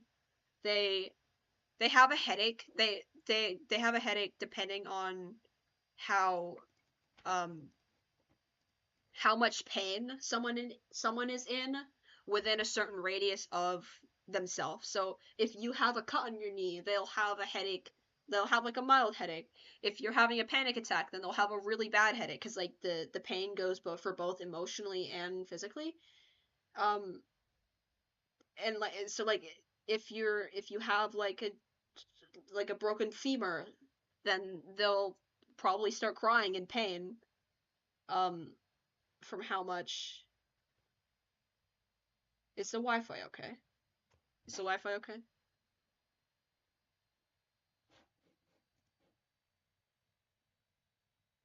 Oh no. Hello? How's the Wi-Fi going? Are we okay? Or is everything okay? If Radar was near Smallfeather, they would probably be brought to tears. They like wouldn't be usually like if you have a broken femur, they'll like flinch and like probably weep for a little bit and then be fine. Um and then if they were next to Smallfeather, they would not be able to handle it. Like they would be in a lot of pain. And same thing with Cordis, like they would probably just cry. They would probably just shake. They would just cower and cry in agony. Um oh my god. Okay. I'm gonna do Bear next. Bear is um Radar's like pet thing. It's like a big like horse dog looking guy. They pull the wagon and they get really upset whenever Radar is in like invisible or noticeable pain. So like Radar and Bear, they have like a really close connection with each other. And like Radar really cares about Bear and Bear really cares about Radar. Other than that, they're just kind of like a big dog. Like this look at it. There's not a thought behind those eyes. There's not a thought behind those eyes. So my role plays are open on Tumblr, but please be mindful that there's just gonna be space replies, no thoughts, head empty. It's true. All right, who's next? Bennett is next. Bennett is like the happy guy. He's like the outgoing, like jolly type of guy, and he usually like yes, you could try. Actually, you can ask Danny for his wool for their wool. Sorry. Um, so yeah, Bennett is just like the happy, like loud kind of yeah. He's like a loud, happy guy. Um, and he brings a lot of like energy to the group because like everyone else is kind of just like tired or or like kind of gloomy. Like you can tell Spade is doesn't count because Spade doesn't really know how to communicate. Um, yeah, that's Bennett. Daisy is there too. Daisy is like Daisy pulled off Teddy's outfit before Teddy existed. Um, so Daisy, uh, Bennett would he would purposely keep you going. Daisy is just like the more chill version of Bennett. Is like equally as capable, like medically capable, because like all of them except for Bear, like they all know how to assist someone medically. Radar being the most knowledgeable on it. And Daisy's like probably the second most knowledgeable, and Daisy knows a lot more about like herbal medicine and like plants that will help and stuff. While Bennett is more of the like immediate, like I know how to bandage this, I know how to bandage that, I know how to like stitch this up and things like that. So it's like more like actual injury stuff, and then Daisy is more like post recovery type um service, and then Radar is both, who kind of just like facilitates the whole thing, and then there's Spade. Um, Spade does their best. They try to be helpful. Um, they try to be helpful, and they usually are helpful, but they usually do need help, and they um they do their best. They're not really like as um intellectual as the rest of them because of like how their species works, and that their way of learning is very different from the way that learning would normally be considered. Uh, and yeah, Spade is just like, oh my god, my cat's back. Meow. Hi. Are you okay? Can you guys hear my cat? Meow. Meow. Wait, she's here. She's returned. She's probably gonna climb up on my desk unless I keep talking. Maybe she'll leave. Meow. Go on. My cat is here. Yeah. Spade does their best to help, and Spade is usually really observant, so they notice things that the others don't, such as like um oh my god, my cat's climbing up on my desk, such as like sites that are more likely to be infected, or oh, I don't remember what I was gonna say. Or like discomfort, or like specific discomfort and stuff, and they are usually able to tell like how much pain someone is in just by looking at them, or like what specific area is causing them more pain. They're just really observant, more so than radar is. So they're really helpful in that aspect. They're not as helpful in terms of like actual medical assistance, even though they do try. So yeah, that's the Caravan Gang, and now we're getting into the other folder. So this one's just kind of like a mix and mash of like a bunch of different characters who like have their own story, or and are like involved with different stories, but like not. Oh my god, my cat is like right next. Uh, yes, they would all be able to tell. Radar would be in tears, so I'm pretty sure that would be like clue enough that Smallfather is in pain. My cat is walking on my desk, and she's gonna walk on my keyboard and click on Bentley's face. So I prefer if you didn't do that. Uh, yeah, we're getting there. After this is done, I'm gonna end the stream because my voice is tired, and I'm tired, and I want to chill. After this, and then I'll finish the rest of them tomorrow. So yeah, all right. First one, we have merchant. Merchant is exactly what they sound like. They're just a merchant, and they sell a lot of like trinkets and weapons and like food and stuff. Um, usually, yeah, they're just like tired and grumpy. Um, but they're usually like how you can access things like blessed knives, or um or like other trinkets like puncture restraints or silencers, which are different things that I will probably talk about later. Um, and they just have they can just give you a lot of things that you normally can't get in other places. Thank you. Um, so yeah, they're literally just a merchant, and that's why their name is merchant. Fun fact about merchant is that they have. Hold on, I need to remember the name of the shark. What is that shark called? Hang on, I don't remember what it's called. Um, nope. Don't mind me while I just like search up a bunch of different sharks. Uh, hold on. Sharks. Hello. Just don't mind me while I'm searching up a bunch of different sharks. Big fish. Oh my god, move! My cat keeps walking in front of me. Uh, this one, this one. What is this? Oh. No, that's not even it. That's not even the right one. That's not even the right one. Teeth. No. Stop. This isn't the right. Can my cat stop sitting on my keyboard? Move.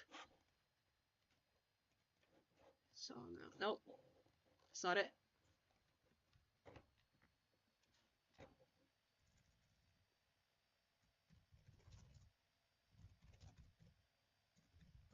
My cat is like trying so hard.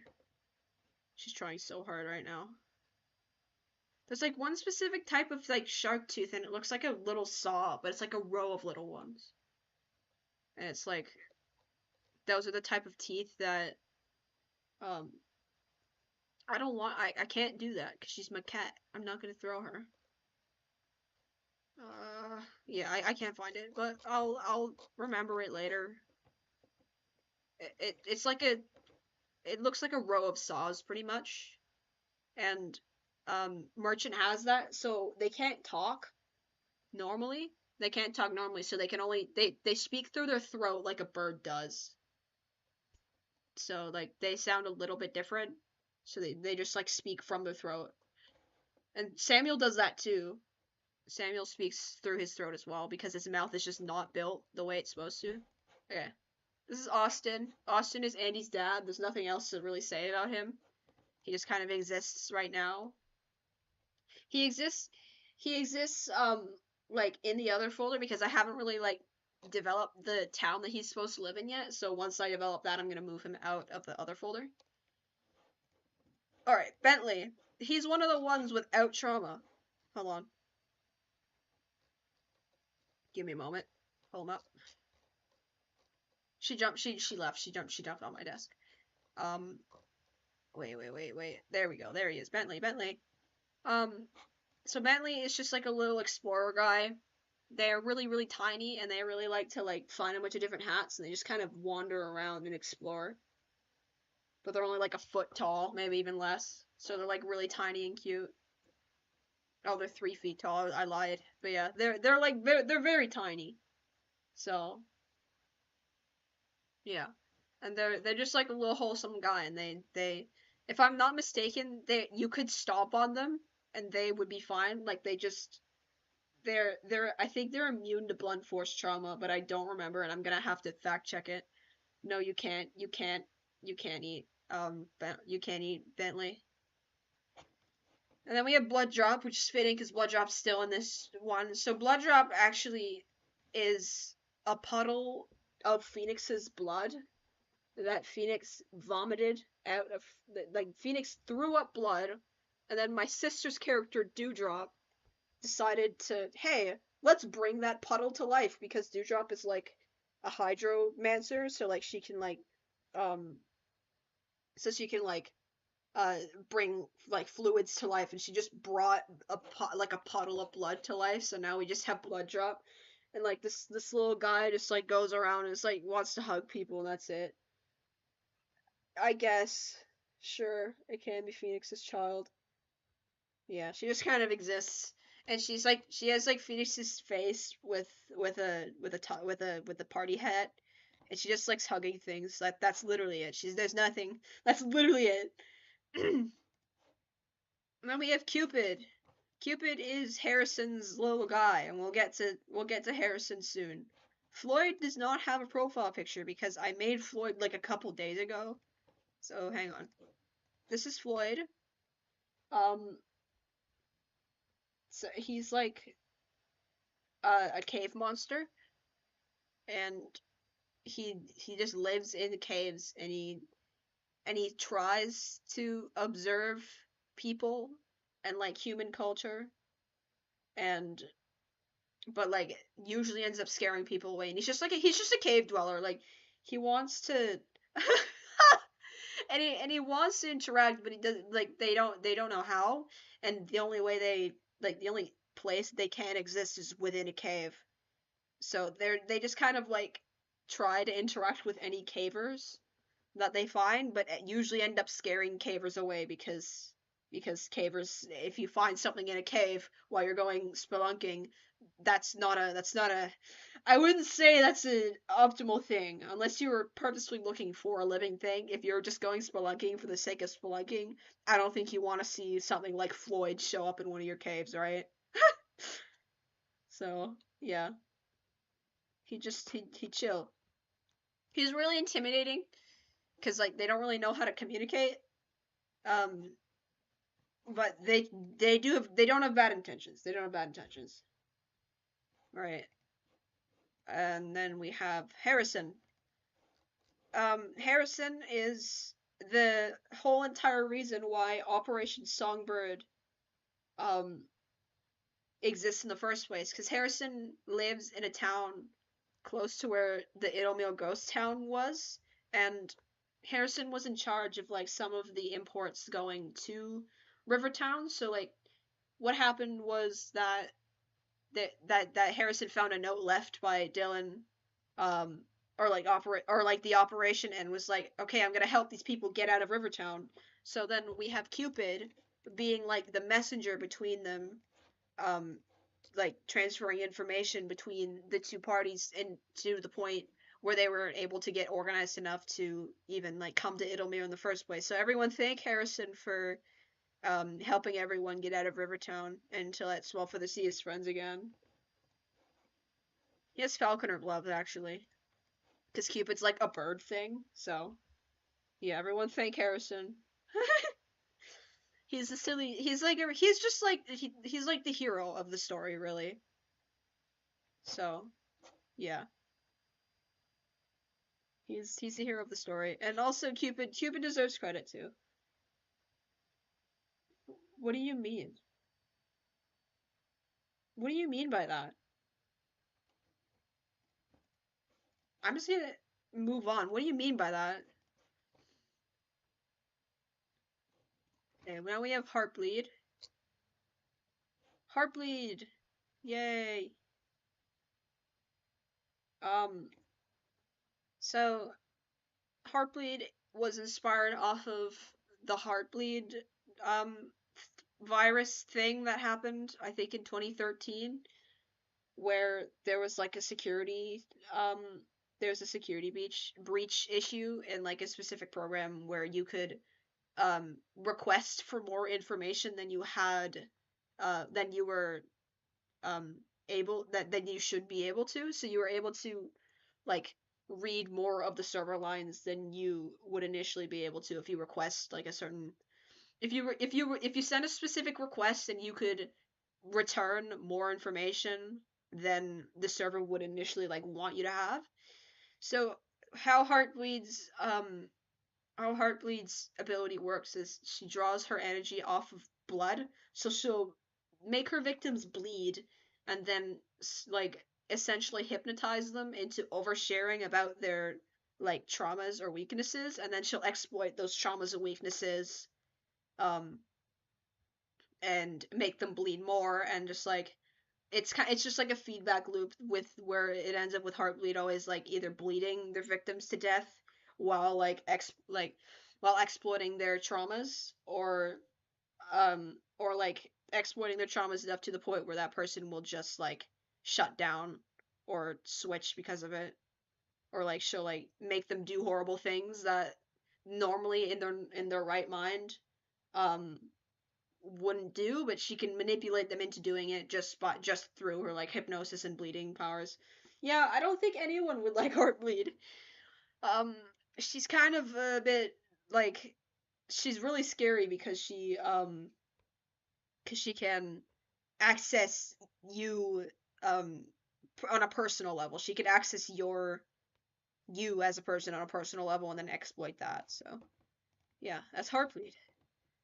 Maroon is a butterfly. I don't know if people know, but butterflies eat corpses sometimes. And this butterfly decided corpses aren't good enough, so I'm gonna eat live people. That's literally all the lore I have for them. I have not developed Maroon at all.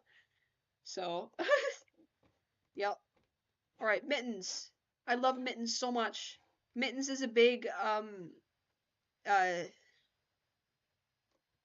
what was I gonna say? I'm sorry, I lost my train of thought. Mittens is a living stuffy. And she she's just like really I've yet to design the person who yeah, I've yet to design the person who made Mittens and Clyde. I don't know why Clyde isn't here. I think Clyde is in the supernatural things, but Clyde is just another living plushie. So um yeah, they're like really young because they are just like living stuffed animals. And yeah, they just they're kind it's kind of like Marvin and his automaton situation where it's just like some person is making these plushies and giving them sentience and just letting them live their lives just because they can. So it's Mittens and Clyde are more of like the like more wholesome characters. So yeah, they're just like they're really nice and they'll help you and they'll hold your hand. um I don't know what that means. I don't know what that means. They're just sentient plushies. Nobody! Yay! Nobody is a shapeshifter. Mittens will hold your hand. She will hold your hand and she'll give you a big hug. And she will probably sing you a lullaby if you wanted to. Um, yeah, nobody is a shapeshifter who's just like really friendly and really happy, and it's questionable whether or not they can even experience negative emotions or bad things because like you could step on them and they wouldn't feel that pain. They'd just be like, "This, why? You want me to be tiny? Okay, I can be tiny." And then they'll just be tiny. So they're just like they're meant to just be like the comfort character. They're meant to just like be a beacon of positivity, even more so than Andy, and even more so than like any other um any other ray of sunshine character. They're just like the ray of sunshine, and they will. They will. They're meant to like just like be like a wandering little guy who will also be a therapist. If you stab them, their body will kind of like fold in like where you stab them, like fabric, and then it will just like go back to where it was before. That's why they don't have blood. Like it's kind of just like rubber. It's yeah, it's kind of just like rubber. So yeah, they can yeah take whatever form they want. They'll be your best friend forever, and they'll give you a kiss on your forehead. And then we have Rover. Rover is a protogen character that I made because I don't know why I made him, but he just kind of like he likes to like wander around. Nobody will fold like a lawn chair and they'll be fine. Rover wanders around and tries to map like whatever he sees. He's just an explorer. Explorer. He's an explorer, and he wants to like map whatever terrain he finds, and just like you know, yeah, he just wants to see the world and he wants to map it all out, and he's probably gonna get lost in the woods doing that. So yeah, if you want, sure, go for it. If you want to, I'd love to see it when you do. That is my only condition is that you show me when you do. So, um, as of now, they are not. Hello. As of now, they are not related, but they probably will when I update their lore a bit more. So they are. They likely are. It's just not official. So yeah, I don't know. I have no idea. I'll have to look into that. Luvarianon. I'll have to look into that. All right, Russell. Russell. Um, Russell is another shapeshifter like nobody. They just mean well. Um, she's she's just like she's like nobody, but like less in like a child way. Because nobody will be your friend. They'll be your child. They'll be your best friend, and they'll be like kind of like they could be your parent. Russell is will only be your parent. Like she is like the mischievous parental figure, and um, norm like she usually uh yeah she likes to bring out the child in people, so she'll play with you, she'll ask to play with you, she'll just like be generally mischievous and encourage like slight irresponsibility, but within reason, a big black Lorax without arms. Oh my gosh. I mean, she can have as many arms as she wants. Yeah. um she just kind of yeah, she just exists. And yeah, she's just kind of like the mom. Yeah, she'll encourage irresponsibility within reason. Like she still wants you to be safe, but she'll be like, "Hey, want to have ice cream for dinner or something?" So like that sort of thing. Yeah, she's just like the mischievous mother type character. Okay, four more and then I can go to sleep. Oh yeah, Salim and Minnow. I do not have like up to date reference of them, but these two are actually Salim. What do you mean drink? Like drink alcohol? I don't think she would. I don't think she would. Um, Salim and Minnow are actually some of my oldest characters, with Salim being the oldest one, and they're just kind of like twins, and it's debatable whether or not they have this like a separated well, they're just yeah, they're like they're nearly identical twins. They have identical silhouettes, and they like always like finish each other's sentences like that, and they're just kind of like the uncanny sort of twins who yeah, they're like true neutral. They can be scary. They can help you. It depends on what side you end up like encountering them on. And then yeah, just it's all really relative how they will interact with you. They don't really have a story. They're just kind of like the cryptids. Yeah. Okay, Speckle is meant to be a caricature of my cat who passed away a couple years ago. And she's like an artist, and she's really into fashion design and hygiene. So she'll always be like cleaning things and cleaning herself and cleaning whatever, and she designs fashion stuff, and is really, yeah, just like generally pretty obsessed with hygiene, and she's suffering from amnesia and trying to find her sister, which is my cat who is currently still alive. So once my cat passes away, then I'll bring in a caricature of that cat so that Speckle can find her sister and they'll be reunited again. So yeah. All right, Wi-Fi is the idiot. She's just the idiot. The idiot. That's her. Um, and what she does is she's just like a poorly designed robot. Um, I'm sorry. I'm not trying to make you cry. I'm just telling you about my characters. That's what I said I'd do.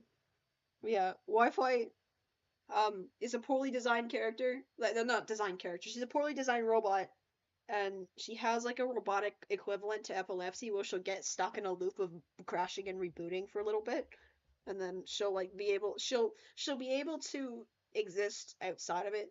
She's like the closest thing there is to having like an AI character because she's sentient, but she's not intellectual enough to be able to function like function as well as any other sentient being would normally be able to function. So she's like kind of just trying her best. She probably needs to find her way back to her maker so that she can be repaired, but she's just wandered too far at this point that she can't.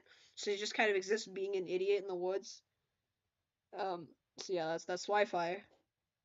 All right, last one for today. This is Winnie or Winifred, and Winnie is a big dragon that. Hold on, I'm trying to find Winnie's reference. Um, Winnie, she goes around the woods and she tries to help people because she doesn't like seeing people hurt. So she's just like a big dragon that um breathes a substance that calms people down. Because initially, like why the reason why she has that ability is because the dragon species uses that ability to calm down prey before killing it, but Winnie doesn't actually want to kill anyone and uses it to calm people down. And also her saliva has the ability to accelerate healing. She has helped Smallfeather before. Her saliva accelerates healing and like she just kind of like she can't really talk, but she can understand language, and she just kind of she does her best because she can't communicate that she doesn't mean harm. So well, Winnie's a relatively new character, man. Don't leave her alone. It's fine. She's fine. And um yeah, she's just a big foofer, and she just means the best. It's really nice. Um, the parasites initially did not infect metal stuff. They initially infected like living hosts, and um, over time, like they engineered bodies or like um like they industrialized engineering those bodies, and then uh ended up living in those bodies instead of like actual living things. So okay, that is the Thadrafinica folder done in like 4 hours of talking. Um, I'm gonna sign off for tonight because my voice is really tired and I need to get some water, and it's also very late. So, yes, thank you to everyone who is watching. I will finish this likely tomorrow or the day after. Because we got the bulk, we got like 45 to 50%, maybe, no, 55 to 60% of the characters done in Thadrafin, because the rest of them are just kind of like their own thing, and there's a lot less, or like about a little over halfway through all of them. So yeah, thank you to everyone who joined and listened to me yap for like 5 hours straight. Um, and yeah, thank you for being here. I will finish this tomorrow, and yeah, bye bye everyone. Have a good day or night, everyone. Thank you for listening. I'll see you guys later.